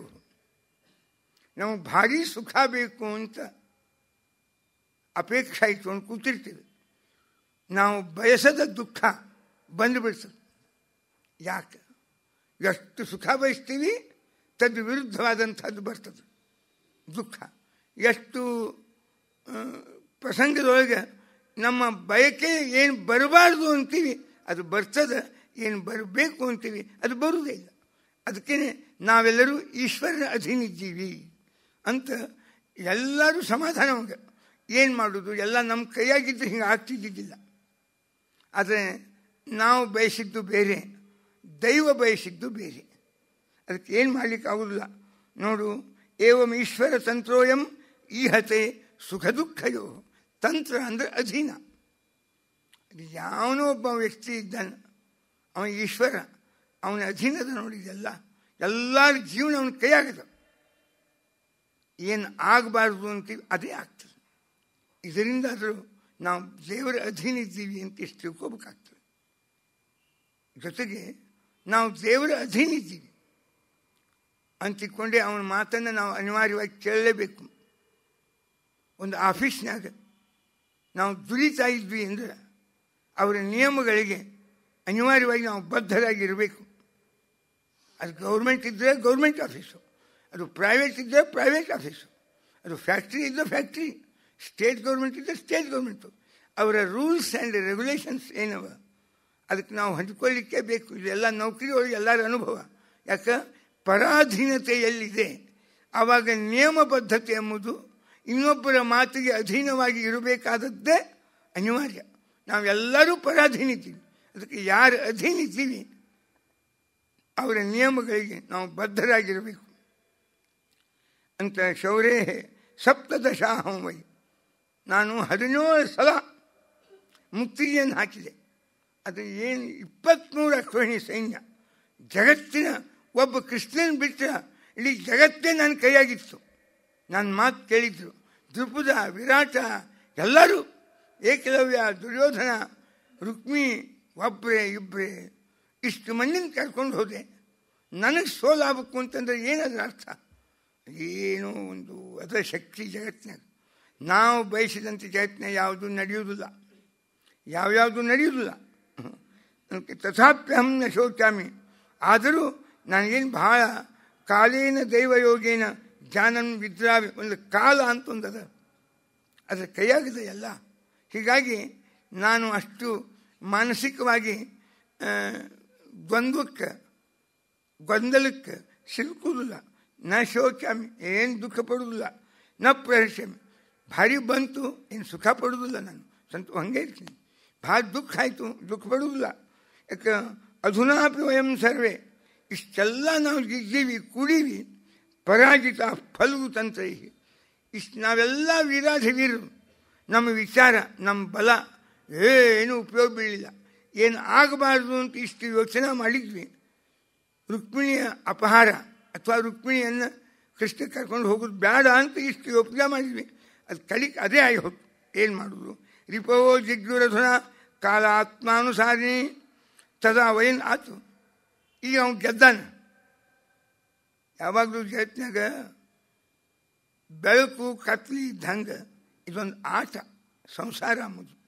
ಒಮ್ಮೆ ಏರ್ತೀವಿ, ಒಮ್ಮೆ ಇಳಿತೀವಿ, ಒಮ್ಮೆ ಇಳಿತೀವಿ, ಒಮ್ಮೆ ಏರ್ತೀವಿ. ಒಮ್ಮೆ ಬೆಳಕು, ಒಮ್ಮೆ ಕತ್ಲಿ, ಇದು ಎಲ್ಲ ಜೀವನ ಹಾಗೆ. ಅದು ಇದೇ ಭಗವಂತನ ಅಧೀನ. ತದಾ ವಯಂ ಜೇಷ್ಯಾಮ. ಇನ್ನೊಂದು ಪ್ರಸಂಗ ಬರ್ತದೆ ಎಲ್ಲರ ಜೀವನದಾಗ. ಎಲ್ಲ ಕಾಲಕ್ಕೂ ಅಪಯಶಸ್ಸು, ಸೋಲು ಇದೇನು ಯಾರ ಜೀವನದಾಗ ಬರೆದಿಲ್ಲ ದೇವರು. ಒಮ್ಮೆ ಗೆಲ್ತೀವಿ, ಒಮ್ಮೆ ಏರ್ತೀವಿ, ಒಮ್ಮೆ ಇಳಿತೀವಿ. ಅದೇ ಈಗೇನೋ ಇಳಿದೀವಿ, ಇನ್ನೊಮ್ಮೆ ಏರ್ತೀವಿ. ಅದನ್ನ ಏನು ಯೋಚನೆ ಮಾಡಬೇಡ ಅನ್ಸೆ. ಪಾಪ ಅವ್ನಿಗೆ ಸಮಾಧಾನ ಮಾಡಿ ಅವ್ನು ಕಿಯಾಗಿಂದ ಏನೇನು ಹಾಕ್ಕೊಂಡು ಕೂತಿದ್ದ. ಆಮೇಲೆ ಛತ್ರಿ ಹಿಡ್ಕೊಂಡು, ಚಪ್ಪಲಿ ಹಾಕ್ಕೊಂಡು, ಏನು ಕಾಶಿ ಯಾತ್ರನೋ ಯಾವುದೋ ಯಾತ್ರೆ ಹೊಂಟಿದ್ದವ. ಕಾಶಿಲ್ಲ, ಗೈಸಿಲ್ಲ, ಸುಮ್ಮನೆ ಮನೆಗೆ ಹೋಗ್ಬೇಕಾಗ್ತೀರಿ.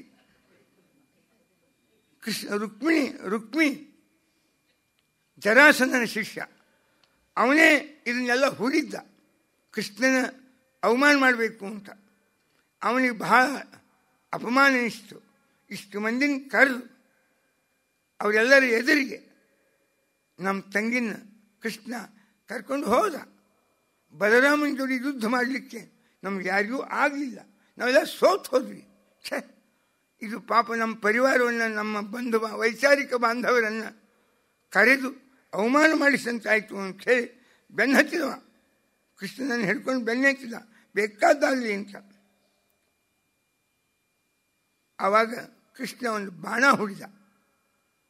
ರುಕ್ಮಿಣಿ ಅಂದ್ಲು, ಕೃಷ್ಣ ನೋಡ್ರಿ, ಏನಾದರೂ ನಮ್ಮ ಅಣ್ಣನ ಅಷ್ಟು ಕೊಲ್ಲಬೇಡ್ರಿ, ಬಿಟ್ಬಿಡ್ರಿ ಅಂತ. ಆಯಿತು ಅಂದ ಕೃಷ್ಣ. ರುಕ್ಮಿಣಿಯನ್ನು ಕೊಲ್ಲಿಲ್ಲ. ರುಕ್ಮಿಣಿಯ ಅಣ್ಣ ರುಕ್ಮಿ ಏನೋ ಮಾತಾಡಿದ, ಏನು ಬೆನ್ನು ಹಚ್ಚಿ ಬಂದ, ಕೃಷ್ಣನ ವಿರೋಧ ಯುದ್ಧ ಮಾಡಿದ. ಕೃಷ್ಣ ಕೊಲ್ಲಬೇಕು ಅಂತ ಸುಮ್ಮನೆ ಯೋಜನೆ ಮಾಡಿದ್ದ.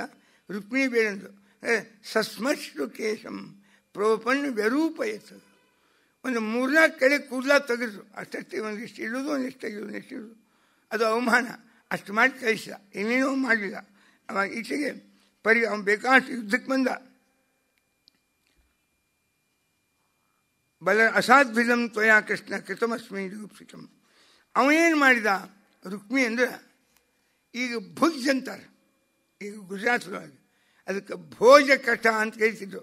ಚಕ್ರೇ ಭೋಜಕಟಂ ನಾಮ. ಅವನು ಊರಿಗೆ ಹೋಗಲಿಕ್ಕೆ ಅವಮಾನ ಅನಿಸ್ತು, ಕುಂಡಿನಿ ಪಟ್ಟಣಕ್ಕೆ ಅಂದರೆ ನಾಗ್ಪುರಕ್ಕೆ. ಇನ್ನು ತಂಗಿ ಜೋಡಿ ಊರಿಗೆ ಹೋಗ್ಬೇಕೋ ಅದು ಅವಮಾನ ಅನಿಸ್ತು. ದ್ವಾರಕಕ್ಕೂ ಹೋಗಲಿಲ್ಲ, ವಿದರ್ಭಕ್ಕೂ ಹೋಗಲಿಲ್ಲ. ಮಧ್ಯದಲ್ಲೇ ಅಲ್ಲೇ ಒಂದು ರಾಜ್ಯವನ್ನೇ ನಿರ್ಮಾಣ ಮಾಡಿದ. ಭೋಜಕಟ, ಭುಜ್ ಅಂತ ಕರೀತಾರೆ ಅದಕ್ಕೆ. ನರ್ಮದಾ ನದಿ ತೀರದೊಳಗೆ ಅಲ್ಲೇ ಒಂದು ನಿರ್ಮಾಣ, ಅಲ್ಲೇ ಇದ್ಬಿಟ್ಟ. ಚಕ್ರೇ ಭೋಜಕೃತಂ ನಾಮ ಬೇಕಾಷ್ಟು ಸ್ತೋತ್ರ ಮಾಡಿದ. ಆಮೇಲೆ ಕೃಷ್ಣ ರುಕ್ಮಿಣಿಯನ್ನು ಕರ್ಕೊಂಡು ಬಂದ ದ್ವಾರಕಕ್ಕೆ. ಅಹತ್ವಾ ದುರ್ಮತಿಂ ಕೃಷ್ಣ ಅಪ್ರತ್ಯೂಹ ಅವೇಯಸಿಂ ಕುಂಡಿನಂನ ಪ್ರವೇಕ್ಷಾಮಿ. ಇತ್ತಾಗ ಕೃಷ್ಣನ ಕೊಲ್ಲದೆ ಊರಿಗೆ ಹೋಗುವುದಿಲ್ಲ ಅಂತ ಪ್ರತಿಜ್ಞೆ ಮಾಡಿ ಅಲ್ಲೇ ಇದ್ಬಿಟ್ಟ. ಭಗವಾನ್ ಭೀಷ್ಮಕ ಸುತಾಂ ಏವಂ ನಿರ್ಜಿತ್ಯ ಭೂಮಿಪಾನ್. ಎಲ್ಲ ರಾಜರನ್ನು ಗೆದ್ದು ರುಕ್ಮಿಣಿಯನ್ನು ಕರ್ಕೊಂಡು ಕೃಷ್ಣ ಬಂದ ದ್ವಾರಕಕ್ಕೆ. ದ್ವಾರಕಾಯಾಂ ಅಭೂತ್ ರಾಜನ್ ಮಹಾಮೂದ ದಿವೌಕಸಾಂ.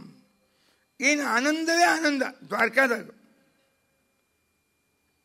ವಾದಿರಾಜ ಸ್ವಾಮಿಗಳವರು ಒಂದು ರುಕ್ಮಿಣೀಶ ವಿಜಯ ಅಂತ ಮಹಾಕಾವ್ಯ ಬರೆದಾರೆ. ಭಾಗವತದಾಗ ಕೃಷ್ಣನ ಮದುವೆ ದ್ವಾರಕಾದಲ್ಲಿ ಆದದ್ದನ್ನು ಒಂದು 2 ಶ್ಲೋಕದಾಗ ವರ್ಣ ಮಾಡಿಬಿಡ್ತಾರೆ. ಹಾಗೆ ಮಾಡಲಿಲ್ಲ ವಾದಾಸ ಅವರು. ಅವರಂದರು ಕನ್ಯಾ ರಾಕ್ಷಸ ವಿವಾಹ ಮಾಡಿಕೊಂಡು ಕೃಷ್ಣ ಅಂತ ಆಗಬಾರ್ದು, ಬ್ರಾಹ್ಮ ವಿವಾಹ ಆಗಬೇಕು. ಕನ್ಯಾ ನಿರೀಕ್ಷಣ ಅಲ್ಲಿಂದ ಶುರು ಆಗಬೇಕು ಅಂತ. ಅದಕ್ಕೆ ಇಡೀ ದ್ವಾರಕಾದ ಜನನೇ ಅರ್ಧ ಕನ್ಯಾ ಪಾರ್ಟಿ ಅರ್ಧ ವರ ಪಾರ್ಟಿ ಆದರು. ಕನ್ಯಾ ನಿರೀಕ್ಷಣೆಗೆ ಕೂತರು. ವರ ಪಾರ್ಟಿಯವರು ಹೇಳಿದರು ರುಕ್ಮಿಣಿ ಪಾರ್ಟಿಯವರಿಗೆ, ನೋಡ್ರಿ ನಮ್ಮ ಹುಡುಗ ಅವ ವಿಶ್ವ ಕುಟುಂಬಿ, ದೊಡ್ಡ ಪರಿವಾರ, ಮನೆ ಬಹಳ ದೊಡ್ಡದು, 14 ಲೋಕಗಳು. ಈ 14 ಲೋಕಗಳೆಂಬ ದೊಡ್ಡ ಮನೆಯನ್ನು ಓರಣವಾಗಿ ಇಟ್ಕೋಬೇಕು ನಿಮ್ಮ ಹುಡುಗಿ ರುಕ್ಮಿಣಿ. ಜೊತೆಗೆ ನಮ್ಮ ಪರಿವಾರ ಬಹಳ ದೊಡ್ಡದು. ಕೃಷ್ಣನಿಗೆ ಬಹಳ ಜನ ಬೇಕಾದವರು, ಎಲ್ಲ ಜನರಿಗೂ ಕೃಷ್ಣ ಬೇಕಾದವ. ಯಾವಾಗ ಯಾರು ಬರ್ತಾರೆ ಅನಿರೀಕ್ಷಿತವಾಗಿ ಮನೆಗೆ ಅದನ್ನು ಹೇಳಲಿಕ್ಕೆ ಬರುವುದಿಲ್ಲ. ಬಂದಾಗೆಲ್ಲ ಅತಿಥಿ ಸತ್ಕಾರಕ್ಕೆ ನಿಮ್ಮ ಹುಡುಗಿ ಸಿದ್ಧಳಿರಬೇಕು. ಇವೆಲ್ಲ ನಮ್ಮ ನಿಯಮಗಳಿಗೆ. ಎಲ್ಲರನ್ನೂ ಬಂದವ್ರನ್ನೆಲ್ಲ ಪ್ರೀತಿಯಿಂದ ನೋಡ್ಕೋಬೇಕು. ನಮ್ಮ ಮನೆಯವರಿಗೆ ಉಪಕಾರ ಮಾಡಿರ್ಬೇಕು, ನಮಗೇನು ಮಾಡ್ಯಾರ ಹೀಗೆಲ್ಲ ಅನ್ನೋ ಹಂಗಿಲ್ಲ. ಎಲ್ಲರನ್ನೂ ನೋಡ್ಕೋಬೇಕು. ಕಂಡೀಷನ್ ಹಾಕ್ತಾರೆ ವಾದಾಸವರು. ಇವನ್ನೆಲ್ಲ ನಿಮ್ಮ ಹುಡುಗಿ ಒಪ್ಪೋದಾದರೆ ನಾವು ಅವಶ್ಯವಾಗಿ ಮದುವೆ ಮಾಡ್ಕೋತೀವಿ ಅಂತ ವರ ಪಾರ್ಟಿಯವರು ರುಕ್ಮಿಣಿ ಪಾರ್ಟಿಯವರು ಹೇಳ್ತಾರೆ. ರುಕ್ಮಿಣಿ ಪಾರ್ಟಿಯವರು ಅವರು ಏನು ಕಡಿಮೆ ಇದ್ದಿದ್ದಿಲ್ಲ. ನೋಡ್ರಿ ನಮ್ಮ ಹುಡುಗಿನ ನಾವು ನಿಮ್ಮ ಮನೆಗೆ ಕೊಡ್ತೀವಿ, ಭಾರವನ್ನು ಹೊರಲಿಕ್ಕೆ ನಮ್ಮ ಹುಡುಗಿ ಹಚ್ಚಬಾರ್ದು. ಭಾರದ ಕೆಲಸ ಯಾವುದೂ ಹಚ್ಚಬಾರ್ದು. ಆಗಾಗ ಬಿಟ್ಟು ಇನ್ನೊಂದು ಮದುವೆ ಮಾಡ್ಕೋತೀನಿ ಅನ್ನೋ ಹಂಗಿಲ್ಲ. ಏನೋ ತಲ್ಲಾಕ್ನ ಫೋನ್ ಮಾಡಿದಂತ ತಲ್ಲಾಕ್ ಅಂದಂತ ಬಿಟ್ಟಂತ ಇಂಥ ಯಾವ ಹುಟ್ಟುತ್ತಾರೆ ಏನೂ ನಡೆಯುವಂಗಿಲ್ಲ ಅಂದವರು. ಇದು ಯಾವುದೂ ಹಿಂಗೆ ಬಿಡು ಹಂಗಿಲ್ಲ, ಭಾರತ ಕಾರ್ಯದಲ್ಲಿ ತೊಡಗಿಸುವ ಹಂಗಿಲ್ಲ ನಮ್ಮ ಹುಡುಗಿ. ಹಂಗಿದ್ದು ನಾವು ಕೊಡ್ತೀವಿ. ಇನ್ನೊಂದು ನೀವೇನೋ 14 ದೊಡ್ಡ ಮನೆ ಅದು, ಅದನ್ನೆಲ್ಲ ಓರಣವಾಗಿ ಇಟ್ಕೋಬೇಕು ಅಂತ. ನಮ್ಮ ಹುಡುಗಿ ಅಂದರೆ ಏನಂತ ತಿಳ್ಕೊಂಡಿರಿ? ಯಂಕಾಮಯೇ ತಂತ ಮುಗ್ರಂ ಕೃಣೋಮಿ ತಂ ಬ್ರಹ್ಮಾಣಂ ತಂ ಋಷಿಂ ತಂ ಸುಮೇಧಾಂ. ಎಲ್ಲ ಲಕ್ಷ್ಮೀ ಸೂಕ್ತ ವೇದದಾಗ ಬಂದದ್ದು. 14 ಲೋಕಗಳನ್ನು ನಿರ್ಮಾಣ ಮಾಡುವ ಸಾಮರ್ಥ್ಯ ಉಳ್ಳವಳು ನಮ್ಮ ರುಕ್ಮಿಣಿ. ಇಡೀ ಪ್ರಪಂಚವನ್ನೇ ಆಳುವವಳು ನಮ್ಮ ರುಕ್ಮಿಣಿ. ಜಗತ್ತಿನ ಸೃಷ್ಟಿ ಸ್ಥಿತ್ಯಾದಿಗಳನ್ನು ಮಾಡುವವಳು ನಮ್ಮ ರುಕ್ಮಿಣಿ, ನಮ್ಮ ಹುಡುಗಿ. ಅವಳಿಗೇನೋ 14 ಲೋಕ ಅಂತ ನೋಡ್ಕೋಬೇಕು ಅಂತ. ಆಕೆ ಪರಿವಾರ ಇವೆಲ್ಲ. ಆಕೆ ರಾಷ್ಟ್ರದ ಅಭಿಮಾನಿ, ರಾಷ್ಟ್ರ ರಕ್ಷಕರು, ರಾಷ್ಟ್ರಪಾಲಿಕಾ ಅಂತ ಹೆಸರಾಕಿಗೆ. ಅಹಂ ರಾಷ್ಟ್ರೀ ಸಂಗಮ ನೀ ವಸೂನಾಂ. ನಮ್ಮ ಹುಡುಗಿಯ ಸಾಮರ್ಥ್ಯ ಬಹಳ ದೊಡ್ಡದದು. ನೀವು ಅದನ್ನೇನು ತಿಳ್ಕೊಂಡಿರಿ ಅಂತ ಕನ್ಯಾ ಪಕ್ಷದವರು ವರಪಕ್ಷಕ್ಕೆ ಹೇಳಿದರು. ಆಮೇಲೆ ಎಲ್ಲ ಜಾತಕಾದಿಗಳನ್ನ ನೋಡಿದ್ರಂತೆ, ಬಹಳ ಯೋಗ್ಯದ ಅಂತ. ವಿವಾಹ ನಿಶ್ಚಯ ಆಯಿತು. ಅಂತಃಪಕ್ಷ ಹಿಡಿದರು. ರುಕ್ಮಿಣಿಯನ್ನು ತಂದು ನಿಲ್ಲಿಸ್ಯಾರ ರುಕ್ಮಿಣಿ ಪಕ್ಷದವರು. ವರ್ಣನ ತಂದು ನಿಲ್ಲಿಸ್ಯಾರ ಕೃಷ್ಣನ ಪಕ್ಷದವರು. ಅಂತಃಪಕ್ಷ ಹಿಡಿದಿದ್ದಾರೆ. ಸ್ವಲ್ಪ ಸಮಾಜದಾಗ ಕೆಲವು ಸಾಮಾನ್ಯ ನಂಬಿಕೆಗಳು. ವಾದರಾಜ ಸ್ವಾಮಿಗಳವರು ಅದನ್ನು ಇಷ್ಟು ಸೂಕ್ಷ್ಮವಾಗಿ ಗ್ರಹಣ ಮಾಡಿದ್ರಲ್ಲ, ಅದನ್ನು ತಮ್ಮ ಕಾವ್ಯದಾಗ ಅಭಿವ್ಯಕ್ತಿ ಮಾಡ್ತಾರೆ.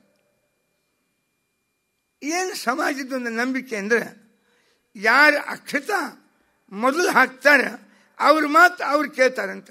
ವರ ಗಂಡ ಅವನು ಮೊದಲು ಅಕ್ಷತ ಹಾಕಿದ ಅಂದ್ರೆ ಕನ್ಯಾ ಅವನ ಅಧೀನರಾಗಿ ಅವನ ಮಾತು ಕೇಳ್ತಾಳೆ ಅಂತ ಒಂದು ನಂಬಿಕೆ. ಕನ್ಯಾ ಏನಾರೇ ಮೊದಲು ಅಕ್ಷತ ಹಾಕಿದ್ಲು ಅಂದ್ರೆ ಅವಳ ಅಧೀನಾಗಿ ಗಂಡ ಅಮ್ಮ ಅವ್ರ ಗಂಡ ಅಂತ ಪಾಪ ವಿಧೇಯನಾಗಿರ್ತಾನ ಅಂತ ಮಂದಿ ನಿಂತಿರ್ತಾರೆ. ಅದಕ್ಕೆ ವರ್ಣ ಹಿಂದೂ ಒಂದು 10-20 ಮಂದಿ ಹೆಣ್ಮಕ್ಳು ನಿಂತಿರ್ತಾರೆ. ನೀ ಮೊದಲು ಹಾಕು, ನೀ ಮೊದಲು ಹಾಕು ಅಂತ. ಆ ಕನ್ಯಾದ ಹಿಂದೂ ಒಂದು 10-20 ಮಂದಿ ನಿಂತಿರ್ತಾರೆ. ನೀ ಮೊದಲು ಹಾಕು ಅಂತ. ಹಂಗೆ ನಡೀತಂತೆ ಚರ್ಚಾ. ಕಲಿಕೆ ಯಾರು ಮೊದಲು ಹಾಕಿದ್ರು? ರುಕ್ಮಿಣಿನೇ ಮೊದಲು ಹಾಕಿಬಿಟ್ಟು ಅಂತ. ಯಾಕೆ? ವಾದಸ್ವಾಮಿ ಹೇಳ್ತಾರೆ, ಅಂತಃಪಟ ಹಿಡಿದಿದ್ರು. ಈ ಅಂತಃಪಟ ಸರಿಸಿದ ಮೇಲೆ ಆಚೆಗಿಂದ ರುಕ್ಮಿಣಿ ಅಕ್ಷತ ಹಾಕಬೇಕಾದ್ರೆ ತಡ ಆಗ್ತದೆ. ಕೃಷ್ಣ ನಿಂತಿದ್ದ, ಅವನ ವಕ್ಷಸ್ಥಳದೊಳಗೆ ಲಕ್ಷ್ಮೀದೇವಿ, ವಕ್ಷಸ್ಥಳ ಅಂತಾರೆ ಶ್ರೀವತ್ಸ, ಅಲ್ಲೇ ಲಕ್ಷ್ಮೀದೇವಿ ಇರ್ತಾರೆ. ಇಲ್ಲಿಂದ ಇಲ್ಲೇ ಅಕ್ಷತ ಹಾಕಲಿಕ್ಕೆ ಆಕೆ ತಡ ಆಗಲಿಲ್ಲ. ಕೃಷ್ಣಗೆ ಅವ್ರ ಅಂತಃಪುಟ ಸರಿಸಿದ ಮೇಲೆ ರುಕ್ಮಿಣಿ ತಲೆ ಮೇಲೆ ಇವ ಅಕ್ಷತ ಹಾಕಬೇಕಾದ್ರೆ ಇವನಿಗೆ ತಡ ಆಯ್ತು. ಕೃಷ್ಣಿಗೆ ತಡ ಆಯ್ತು. ರುಕ್ಮಿಣಿ ಇಲ್ಲೇ ಕೂತಿದ್ಲು, ಆಕೆನೇ ಮೊದಲು ಅಕ್ಷತ ಹಾಕೇ ಬಿಟ್ರು. ಆಕೆ ನಿಮ್ಮ ಅಂತಃಪುಟ ಸರಿಸ್ರಿ ಬಿಡ್ರಿ. ಅವತ್ತಿನಿಂದ ಎಲ್ಲ ಹೆಣ್ಮಕ್ಳ ಪರವಾಗಿ ಮೊದಲು ಅಕ್ಷತ ಹಾಕಿದವಳು ರುಕ್ಮಿಣಿ. ಅದಕ್ಕೆ ಮುಂದೆ ಹೇಳಿದಂತೆ, ನೀವು ಯಾವಾಗಲೇ ಹಾಕ್ರಿ, ನಿಮ್ಮ ಮಾತೆ ಅವ್ರು ಕೇಳ್ತಾರೆ. ಅದೇ ಪರಂಪರೆ ಬಂದ್ಬೇಕು. ಇವತ್ತು ಏನಾದರೂ ನಮ್ಮ ಮನೆಯವ್ರನ್ನ ಕೇಳಬೇಕು ಅಂತಾರೆ. ನೀವು ಈ ಮನೆ ಮಾಲಕರು ಅಲ್ಲೇನು? ಇಲ್ಲ, ಅವ್ರನ್ನ ಕೇಳ್ಬೇಕು. ನಮ್ಮ ಮನೆಯವರು ಅವರೇ ಮನೆಯವರು, ಇವರೇ ಹೊರಗಿನವರು ಅಂತ ಆಗಿಬಿಡ್ತಾರೆ ಪರಿಸ್ಥಿತಿ. ಇದಕ್ಕೊಂದು ಉತ್ಪ್ರೇಕ್ಷೆ ಆಯಿತು. ಅಂದರೆ ವಾದಸ್ವಾಮಿಗೆ ಲೋಕಾನುಭವ ಭಾಳ ದೊಡ್ಡದಿತ್ತು. ಸಮಾಜದ ಒಂದು ನಂಬಿಕೆಗಳು, ಇದಕ್ಕೇನು ಪ್ರಮಾಣ ಇಲ್ಲ, ಶಾಸ್ತ್ರ ಇಲ್ಲ, ಏನೇನೇನೇನಿಲ್ಲ. ಅದಕ್ಕೆ ಏನು ಚಾಷ್ಟಿ ಮಾಡಿದ್ರು ಅಂದರೆ, ನೀವು ಗಂಡಸರು, ನೀವು ವರ, ನೀವು ಯಾವಾಗೇ ಅಕ್ಷತ ಹಾಕ್ರಿ, ಆದರೆ ಅವ್ರ ಮಾತು ಕೇಳೋದು ಅವ್ರದ್ದೇ ಕೇಳ್ತಾರೆ. ಇದು ಅನಿವಾರ್ಯತೆ. ಅದಕ್ಕೆ ಯಾಕಂದರೆ ಎಲ್ಲರ ಪರವಾಗಿ ರುಕ್ಮಿಣಿ ಅಂತಃಪಟದ ದಾರಿಯನ್ನು ಕಾಯಲಿಲ್ಲ. ಇಲ್ಲೇ ಇದ್ಲು, ಇಲ್ಲಿ ವಕ್ಷಸ್ಥಳದೊಳಗೆ, ಇಲ್ಲಿಂದ ಇಲ್ಲೇ ಹಾಕಿಬಿಟ್ಟು ಅವ್ರಿಗೇನು ತಡ ಆಗಲೇ ಇಲ್ಲ. ಹೀಗಾಗಿ ರುಕ್ಮಿಣಿನೇ ಮೊದಲ ಕೃಷ್ಣನ ಮೇಲೆ ಎಲ್ಲ ಹೆಣ್ಮಕ್ಳ ಪ್ರತಿನಿಧಿಯಾಗಿ ಅಕ್ಷತ ಹಾಕಿಬಿಟ್ಟು. ಅದಕ್ಕೆ ಅವತ್ತಿಂದ ಬೇಕಾದಾಗ ರುಕ್ಮಿಣಿ ಮಾತು ಕೇಳ್ತಿದ್ದ ಕೃಷ್ಣ ಅಂತ ಒಂದು ವದಂತಿ ಅಂತ. ಕೃಷ್ಣ ಪರಾಧೀನ ವ್ಯಕ್ತಿ ಅಲ್ಲೇ ಅಲ್ಲ. ಅದು ವಾದಸ್ವಾಮೀನ ಒಂದು ಉತ್ಪ್ರೇಕ್ಷ ಅದ, ಅದು ಒಂದು ನೀತಿ ಅದ, ತತ್ವದ. ಕನ್ಯಾ ಬರುವವಳು ಕುಟುಂಬ ಒಡಿಲಿಕ್ಕೆ ಬರಬಾರ್ದು, ಪರಿವಾರವನ್ನು ದೂರ ಸರಿಸಲಿಕ್ಕೆ ಬರಬಾರ್ದು. ಇನ್ನಷ್ಟು ಪರಿವಾರ ವಿಸ್ತಾರ ಆಗಬೇಕು, ಅಭಿಮಾನಿಗಳ ವರ್ಗ ಬೆಳಿಬೇಕು, ಆತ್ಮೀಯರು ಆಪ್ತರು ಬೆಳಿಬೇಕು, ಹಿಂಗೆ ಈ ಮನೆಗೆ ಬರಬೇಕು. ದ್ರೌಪದಿ ಇದೇ ಸಂದೇಶವನ್ನು ಬಹಳ ವಿಸ್ತಾರವಾಗಿ ಹೇಳ್ತಾಳೆ. ಒಮ್ಮೆ ಕೃಷ್ಣ ಒಂದು ಸೂರ್ಯಗ್ರಹಣ, ಎಲ್ಲರೂ ಸಮುದ್ರ ತೀರಕ್ಕೆ ಬಂದಿದ್ದಾರೆ. ಅವಾಗ ನಂದಗೋಪ ಯಶೋಧೆಯರು ಬಂದಿದ್ದರು, ಪಾಂಡವರು ಬಂದಿದ್ದರು.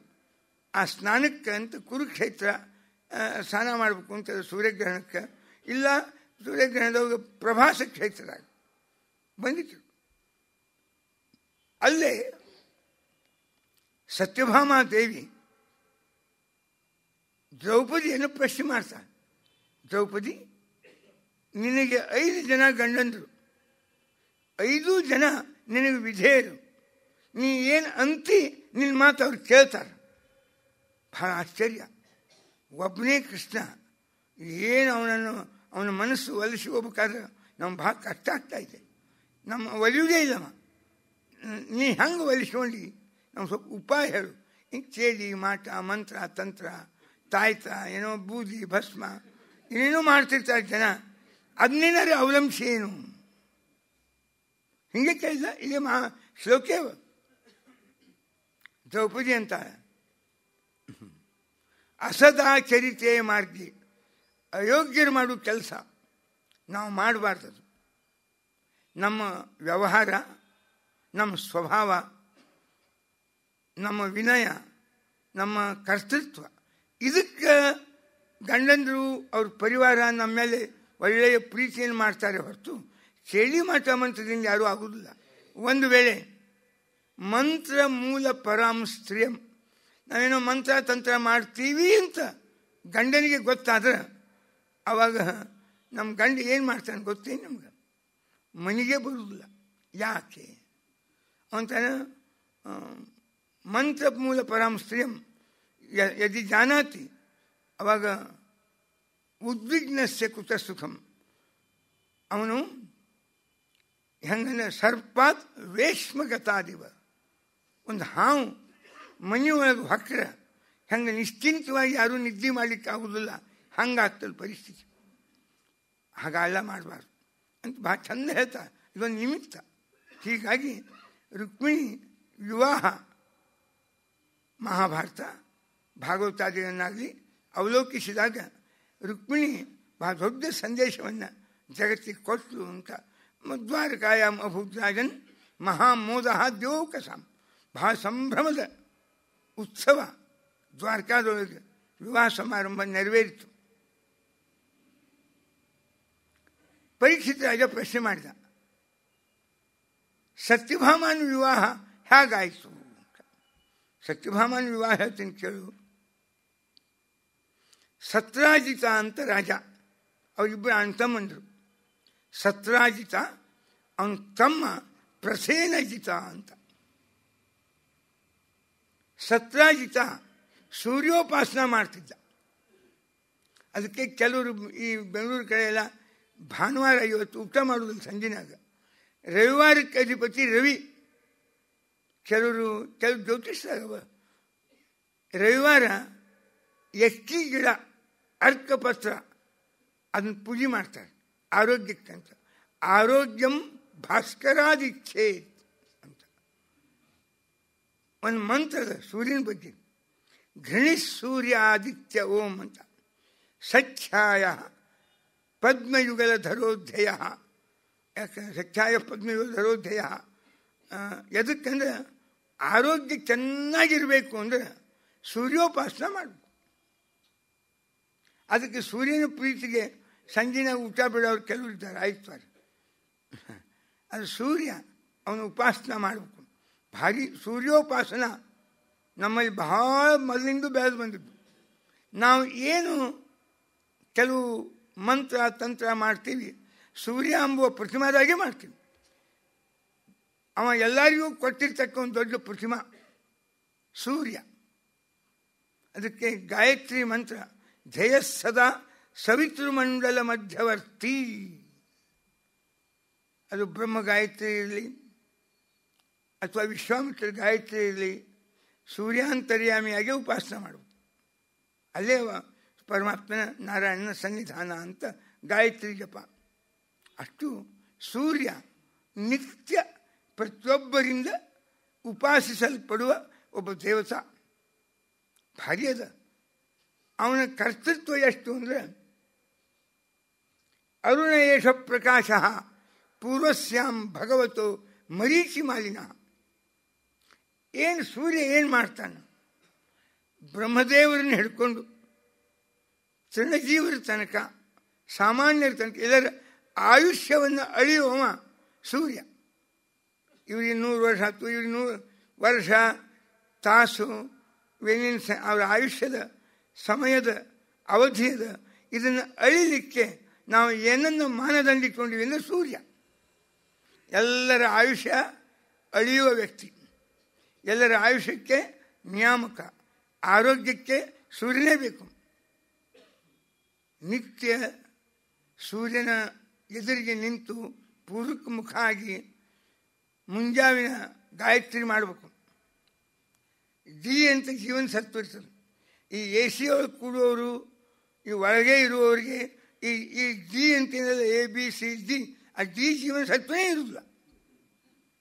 ಅನಿವಾರ್ಯವಾಗಿ ಡಾಕ್ಟರ್ ಹೇಳ್ತಾರೆ ಸ್ವಲ್ಪ ಬಿಸಿಲಾಗಿ ಕೂಡ್ರಿ ಅಂತ.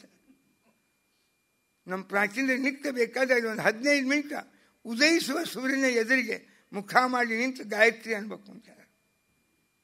ಕಂಪಲ್ಸರಿ. ಸೂರ್ಯೋಪಾಸನ ಬಹಳ ದೊಡ್ಡ ವಿಧಾನ ನಮ್ಮಲ್ಲಿ. ಆರೋಗ್ಯಕ್ಕೆ ಎಲ್ಲ ದೃಷ್ಟಿಯಿಂದ. ಮಳೆ ಕೊಡವ ಅವನೇ, ಮೋಡಗಳನ್ನು ನಿರ್ಮಾಣ ಮಾಡುವವನು ಅವನೇ, ಬಾಷ್ಪೀಭವನ ಕ್ರಿಯೆ ಮಾಡುವವನು ಅವನೇ.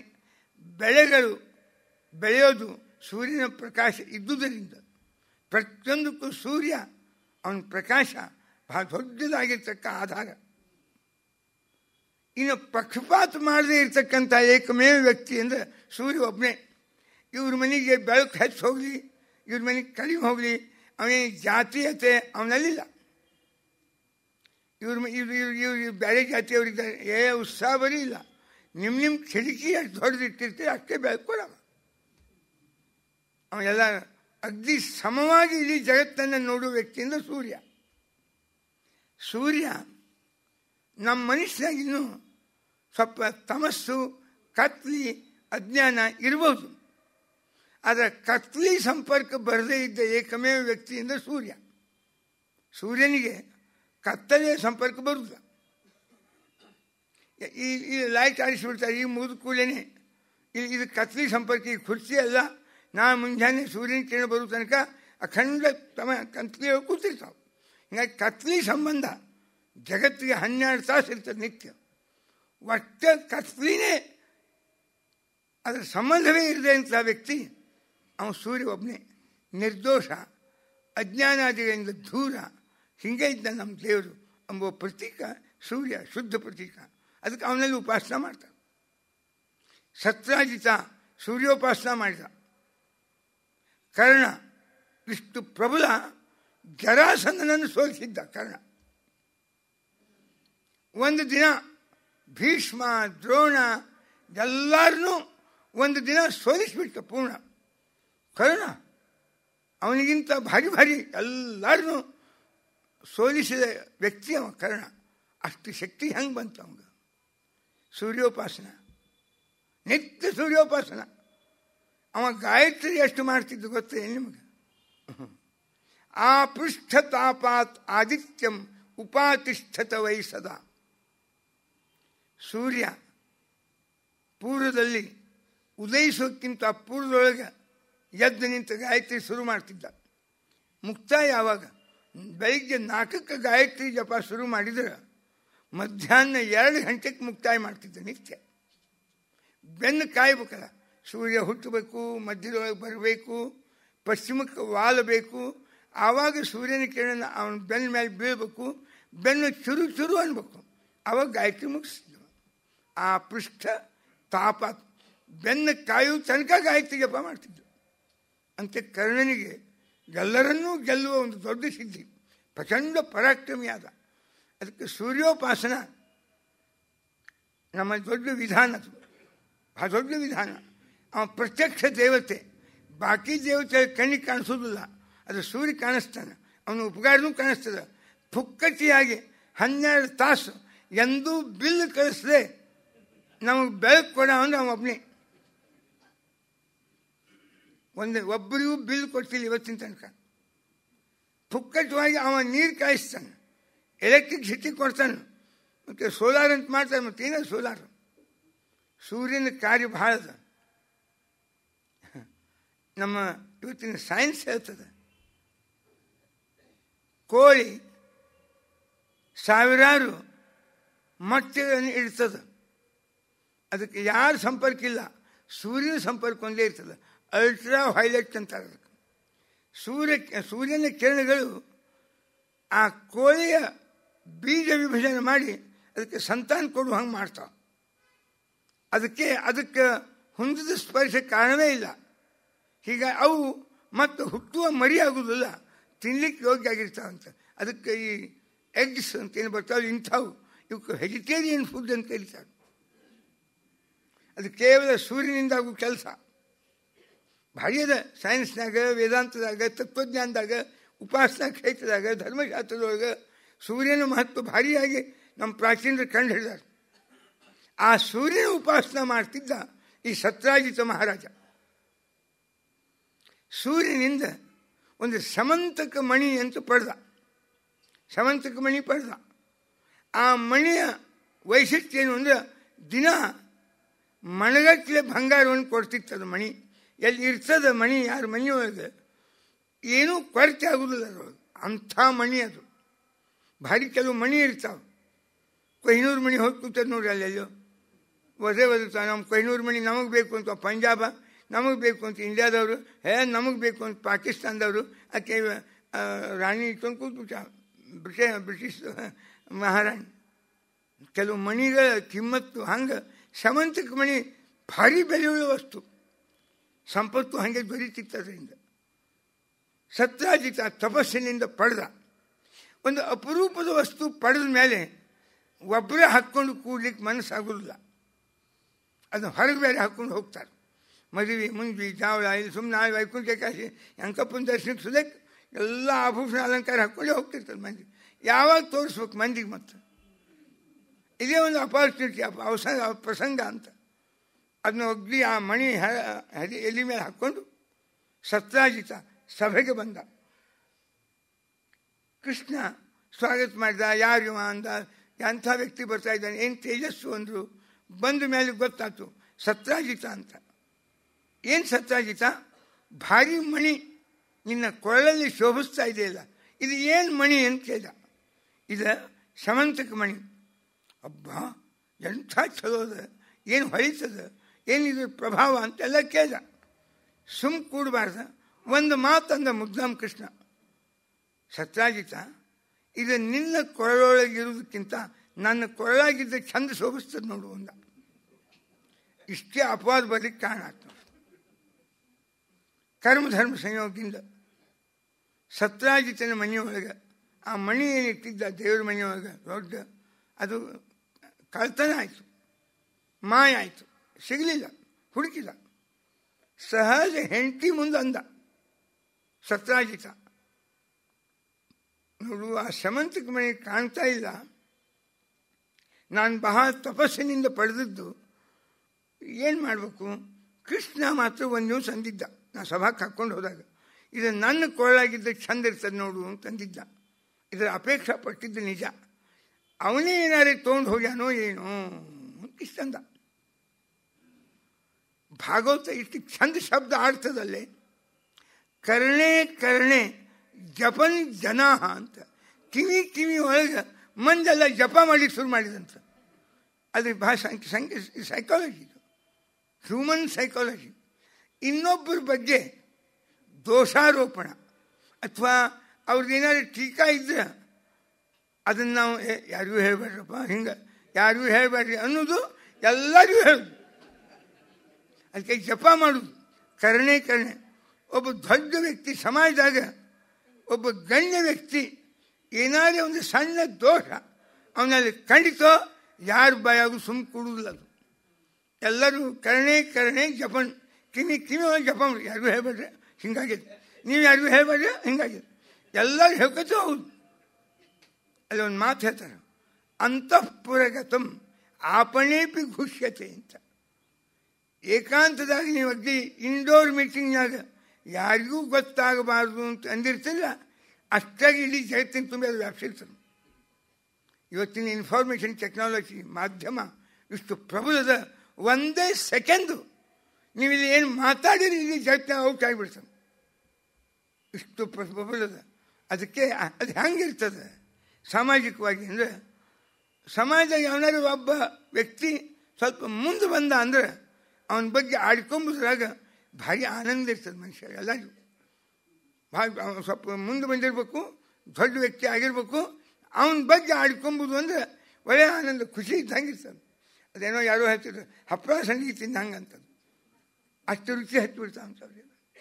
ಕರ್ಣೆ ಕರ್ಣೆ ಜಪನ್ ಜನ, ಕಿವಿ ಕಿವಿ ಒಳಗೆ ಎಲ್ಲೆ ತತ್ವರೇಶು, ಎಲ್ಲೆಲ್ಲಿ ಅವು ಸರ್ಕಲ್ ಅಂತ ಇರ್ತಾವಲ್ಲ ಅಲ್ಲಿ ನಿಂದ್ರದು ಕೃಷ್ಣ.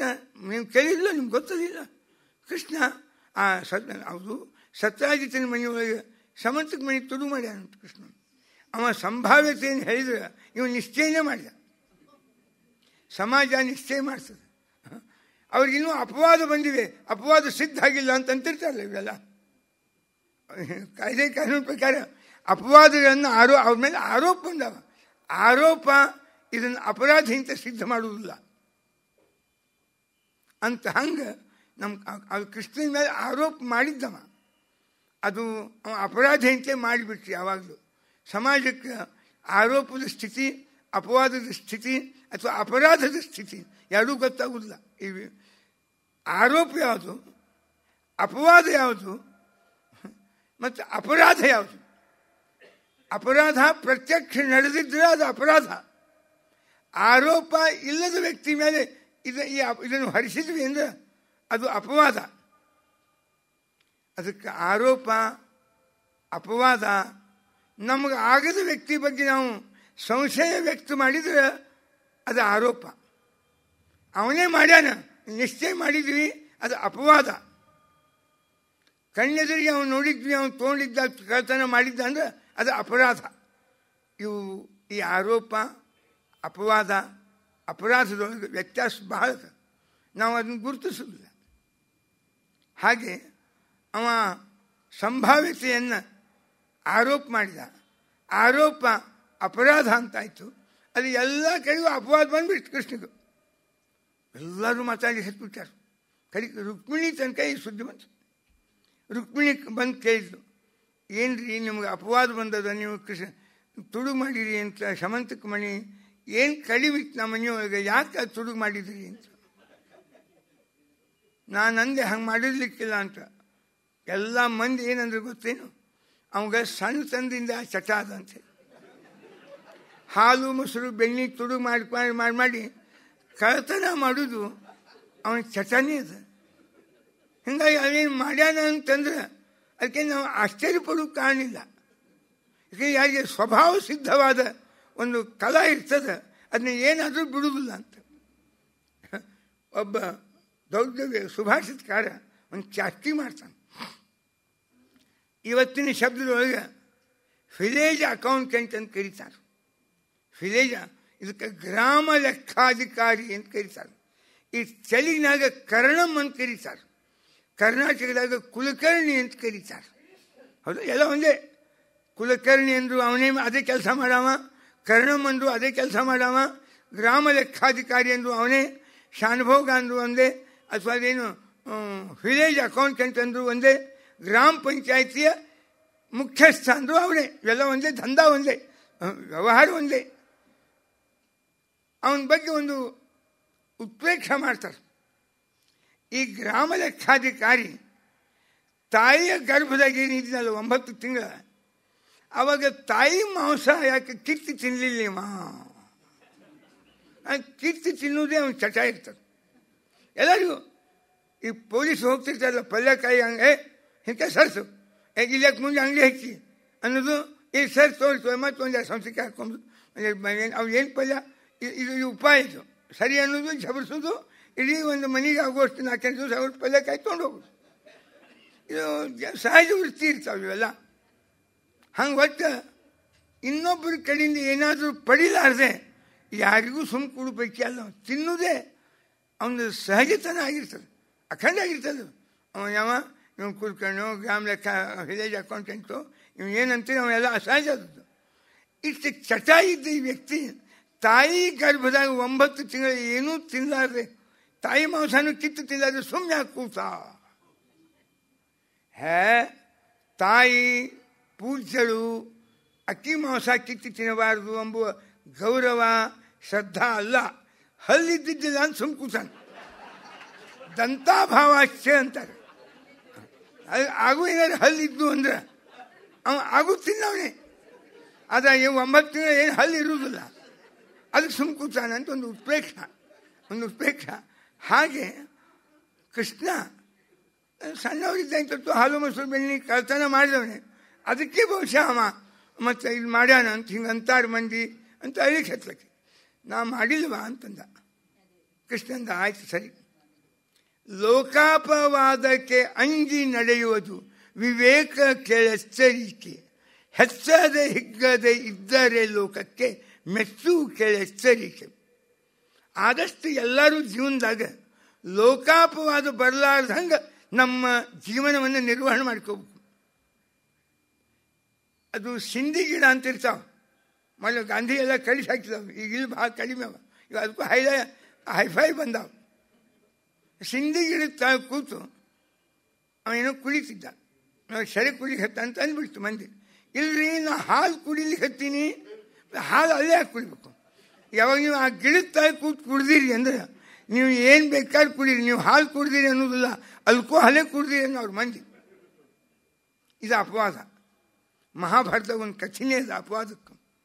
ಒಬ್ಬ ಋಷಿ ದಿನ ದುರ್ವಾ ಕರಿಕೆ ಅಂತನೋ ಕರಿಕೆ ಹಾಲು ಅದನ್ನೇ ಅದರ ರಸ ಕುಡಿತಿದ್ದವ. ನಿತ್ಯ ಆ ದುರ್ವಾದ ರಸ ಕುಡಿತಿದ್ದ. ಒಬ್ಬ ಶಿಷ್ಯ ನೋಡಿದ 100 ವಿದ್ಯಾರ್ಥಿಗಳು, ಗುರುಗಳು ಯಾಕೋ ಸಾಯಂಕಾಲ ಏನೋ ಸ್ವಲ್ಪ ತೋತಾರ ಅಂತ ಅಪವಾದ ಬಂದ್ಬಿಡ್ತು. ತೋತಾರೆ ಅಂತ ಎಲ್ಲ ಕಡೆಗೂ ಪ್ರಸಿದ್ಧ ಆಗಿಬಿಡ್ತು. ಅವೇನೋ ಸ್ವರ್ಗಕ್ಕೆ ಬಂದಂತ. ನಿನಗೊಂದು ಅಪವಾದದ ದಿನ ಸಾಯಂಕಾಲ ಸ್ವಲ್ಪ ತೋತಿದ್ದಿ ಅಂತ ಒಂದು ಅಪವಾದ ಬಂದದ್ದು, ಅದಕ್ಕೆ ಒಂದು ಪರಿಹಾರ ಮಾಡ್ಕೊಂಡು ಬಾ ಅಂದಂತ. ಒಂದು ಉಪಪರುದಾಗಿ ಕಥೆ. ಅವ ಬಂದ ಅವನು ಯಾವ ಶಿಷ್ಯ ಇದನ್ನ ಹರಡಿಸಿದ್ದ ಅವ್ನಿಗೆ ಹೇಳೋ ಅವನು ಕರ, ನಾನು ಊಟ ಮಾಡೋದಿಲ್ಲ, ಆ ಗರಿಕೆ ಅಂತ ಏನದಲ್ಲ ದುರ್ವಾ ಅದನ್ನ ಕರಿಕೆ ರಸ ಕೊಡು ಅಷ್ಟೇ ತೋತೀನಿ ನಾನು, ಅದು ಭಾಳ ಶಕ್ತಿ ಇರ್ತದೆ ಅದಾಗ ಹಿಂಗ್ರೆ ಅಂತ ಅವನಿಗೆ ಹಚ್ಚಿದ ಈ ಕೆಲಸ.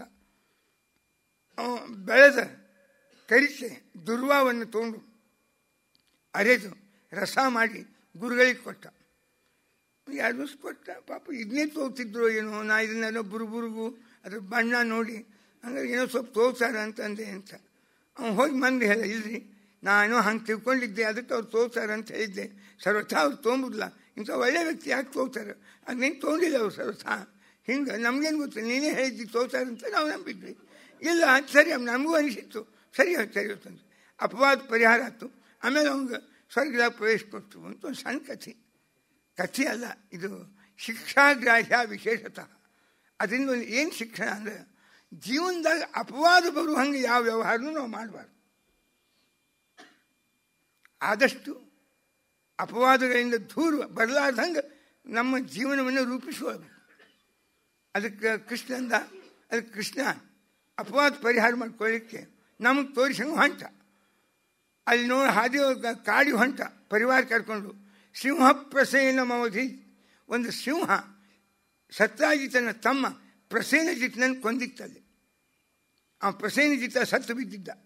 ಸಿಂಹದ ಹೆಜ್ಜೆ ಕಂಡು ಅದನ್ನು ಹುಡುಕೊಂಡು ಹೋದ. ಅಲ್ಲಿ ಸಿಂಹೋ ಜಾಂಬುವತೋಹತಃ, ಅಲ್ಲಿ ಸಿಂಹ ಸತ್ತಿತ್ತು. ಒಂದು ಕರಡಿ, ರಾಮಾಯಣ ಕಾಲದ ಜಾಂಬುವಂತ ಅವನ ಗುಹಾ, ಅಲ್ಲಿ ಸಿಂಹ ಸತ್ತಿತ್ತು. ಕರಡಿ ಹೆಜ್ಜೆ ನೋಡ್ಕೊಂಡು ಒಳಗೆ ಹೋದ. ಅಲ್ಲೇ ಆ ಜಾಂಬುವತಿ ಒಂದು ಹಾಡ ಹಾಡ್ತಿದ್ಲು, ತಮ್ಮನ್ನು ಮಲಿಸಿ, ಸುಕುಮಾರ ಕುಮಾರೋಧಿ ತವ ಶೇಷ ಶಮಂತಕ ಅಂತ, ಈ ಶಮಂತಕ ಮಣಿ ನಿಂದೇ ಇದು ಅಂತ. ಅವಾಗ ಕೃಷ್ಣ ಅಲ್ಲಿ ಹೋಗಿ ಜಾಂಬುವಂತನ ಜೊತೆಗೆ ಅವಾಗ ಒಂದು ರಾಮನೇ ದೇವರು ಕೃಷ್ಣ ದೇವರು ಅಲ್ಲ ಅಂತ ಒಂದು ಪುಸ್ತಕ ಪ್ರಿಂಟ್ ಆಗಿತ್ತು. ಇಲ್ಲಿ ಮೊನ್ನೆ ಹೊಸಕ್ಕೆ ಬಂದ ಒಬ್ರು ಕೊಟ್ಟರು. ಕೃಷ್ಣನ ವ್ಯಕ್ತಿತ್ವದ ಹೆಸರೇನು ಹೇಳಿಕ್ಕೆ ಹೋಗಿಲ್ಲ. ರಾಮ ನನ್ನ ಪಾರಾಯಣದ ವಸ್ತು, ಅವನ ಬಗ್ಗೆ ನಾನು ಎಂದೂ ದೋಷಾರೋಪಣೆ ಮಾಡುವುದಿಲ್ಲ. ಅದರ ಮಾನವೀಯ ದೋಷಗಳನ್ನು ಹೊಂದಿದವ ಇವ ಒಬ್ಬನೇ ಕೃಷ್ಣ. ಅದಕ್ಕೆ ವಿಮರ್ಶೆ ಕೃಷ್ಣನ ಬಗ್ಗೆ ಮಾಡ್ತೀನಿ, ರಾಮನ ಬಗ್ಗೆ ಭಕ್ತಿ ಮಾಡ್ತೀನಿ ಅಂತ ಬರೆದಾರ ಪುಸ್ತಕ. ತೋರಿಸ್ತೀನಿ, ಇಷ್ಟೇ ಇದೆ ಸಣ್ಣ ಪುಸ್ತಕ. ಇಲ್ಲಿ ಬರೋವ್ರ ಕಣ್ಣಿಗೆ ಪಬ್ಲಿಷ್ ಆಗ್ಯದ. ಅದು ಹಂಗಲ್ಲ, ಹಿಂಗೆ ತಿಳ್ಕೊಂಡಿದ್ದೆ ಜಾಂಬುವಂತನು. ರಾಮ ದೇವರು ಕೃಷ್ಣ ದೇವರು ಅಲ್ಲ. ಅದಕ್ಕೆ ರಾಮನ ಜೋಡಿ ಕೃಷ್ಣನ ಜೋಡಿ ಕುಸ್ತಿ ಆಡಿ ಕಡಿಕೆ ಕೃಷ್ಣ ರಾಮನಾಗಿ ತೋರಿದ. ಆವಾಗ ಜಾಂಬುವಂತ ಪಶ್ಚಾತ್ತಾಪಾಗಿ ಮಗಳನ್ನ ಕೊಟ್ಟ, ಶಮಂತಕ ಮಣಿ ಕೊಟ್ಟ. ಆ ಶಮಂತಕ ಮಣಿ ತಂದು ಸತ್ರಾಜಿತನಿಗೆ ಕೊಟ್ಟ. ಜಾಂಬೂತಿಯನ್ನು ಮದುವೆ ಆದ. ಇಲ್ಲಿ 2ನೇ ಮದುವೆ. ಸತ್ರಾಜಿತಂದ ನಿಮ್ಮಂಥ ದೊಡ್ಡವ್ರಿಗೆ ಅಪವಾದ ಕೊಡಬಾರ್ದು, ದೊಡ್ಡವ್ರಿಗೆ ಅಪವಾದ ಕೊಡೋದ್ರಾಗ ನಮಗೇನೋ ಒಂದು ಆನಂದ ಇರ್ತದೆ. ಅದಕ್ಕಾಗಿ ನಾನು ತಪ್ಪಾಯ್ತು ಅಂತ ಶಮಂತಕ ಮಣಿ ಆ ಸತ್ಯಭಾಮನ ಕೊಟ್ಟ. ಕೃಷ್ಣಂದ ಆ ಶಮಂತಕ ಮಣಿ ಕೊಡಬೇಡ ಅಂದ. ಅದು ಸತ್ಯಭಾಮನ ಸ್ವೀಕಾರ ಮಾಡ್ತೀನಿ. 16,108 ಮದುವೆ, ಒಂದು ಮದುವೆ ಒಳಗೂ ವರದಕ್ಷಿಣೆ ತೊಗೊಂಡಿಲ್ಲ ನೋಡ್ರಿ ಕೃಷ್ಣ. ಮಣಿಯೂ ಇಲ್ಲ, ಮಣಿ ತಿರುಗಿ ಕೊಟ್ಟ, ತೋಳಿಲ್ಲ ಕೃಷ್ಣ, ಯಾವುದಕ್ಕೂ ಇಲ್ಲ. ಅದಕ್ಕೆ ಕೃಷ್ಣನ ಭಕ್ತರಿಗೆ ಕೃಷ್ಣ ಹೇಳ್ತಾನೆ, ಈ ಮದುವೆ ಸಲುವಾಗಿ ಅದೇನು ವರದಕ್ಷಿಣೆ ಸಲುವಾಗಿ ಎಷ್ಟು ಜಗಳಾಡ್ತೀರಿ. ಇತ್ತ ಗೋಕುಲಾಷ್ಟಮಿ ಅಂತೀರಿ, ಕೃಷ್ಣಗೆ ಅರ್ಘ್ಯ ಕೊಡ್ತೀರಿ. ಇತ್ತ ರಾಮನ ಪಟ್ಟಾಭಿಷೇಕ ಅಂತೀರಿ, ಭಾಳ ಸಂಭ್ರಮ ಮಾಡ್ತೀರಿ. ರಾಮ ಹೇಳಿದ್ದನ್ನು ಕೇಳುವುದೇ ಇಲ್ಲ. ಅಂತ ಕೃಷ್ಣ ಒಂದು ಮದುವೆಯಾಗೂ ಕಾಯಿ ಕನ್ಯಾ ಅಂತಾರೆ. ಕಾಯಿ ಸುದಕ್ಕೆ ನಮ್ಮನಾಗಿಂದೇ ಇರ್ತೀನಿ ನಾ. ಅವ್ರ ಕೈಲಿ ಏನೂ ಇಸ್ಕೊಂಡಿಲ್ಲ, ಬರೀ ಕನ್ಯಾವನ್ನು ಕರ್ಕೊಂಡು ಬಂದು ಮದುವೆ ಮಾಡ್ಕೊಂಡು. ಅದಕ್ಕೆ ಎಂದೂ ವಿಲಿ ವಿಲಿ ಒದ್ದಾಡಿಸಿ ಆ ಕನ್ಯಾ ಪಿತ ಅವನನ್ನು ಒದ್ದಾಡಿಸಿ ನೀವೇನಾದ್ರೆ ಹಣ ತಂದು ಮದುವೆ ಮಾಡ್ಕೊಂಡ್ರಿ ಅಂದರೆ ಸರಿ ಅಲ್ಲ, ಮಾನವೀಯತೆಯೂ ಅಲ್ಲ, ಆ ದುಡ್ಡು ದಕ್ಕುವುದೂ ಅಲ್ಲ, ದೇವರಿಗೆ ಅಂತೂ ಎಂದೂ ಪ್ರೀತಿ ಆಗುವುದಿಲ್ಲ. ಅದಕ್ಕೆ ಯಾರೂ ವರದಕ್ಷಿಣೆ ಸಲುವಾಗಿ ಹುಚ್ಚದ್ದರದು ಜಗಾಡುವುದು ಈ ಅಮಾನವೀಯ ವ್ಯವಹಾರ ಕೃಷ್ಣನ ನಂಬಿದವರು, ಕೃಷ್ಣನ ಕೇಳಿದವರು, ಕೃಷ್ಣನ ತಿಳಿದವರೇ ಮಾಡಬಾರ್ದು. ಕೃಷ್ಣ ಮಾಡಿಲ್ಲ. ಅದಕ್ಕೆ ಮುಂದಿನ ಕೃಷ್ಣನ ವಿವಾಹನ ಆಚರಿಸಬೇಕು ಶ್ರೀಕೃಷ್ಣ.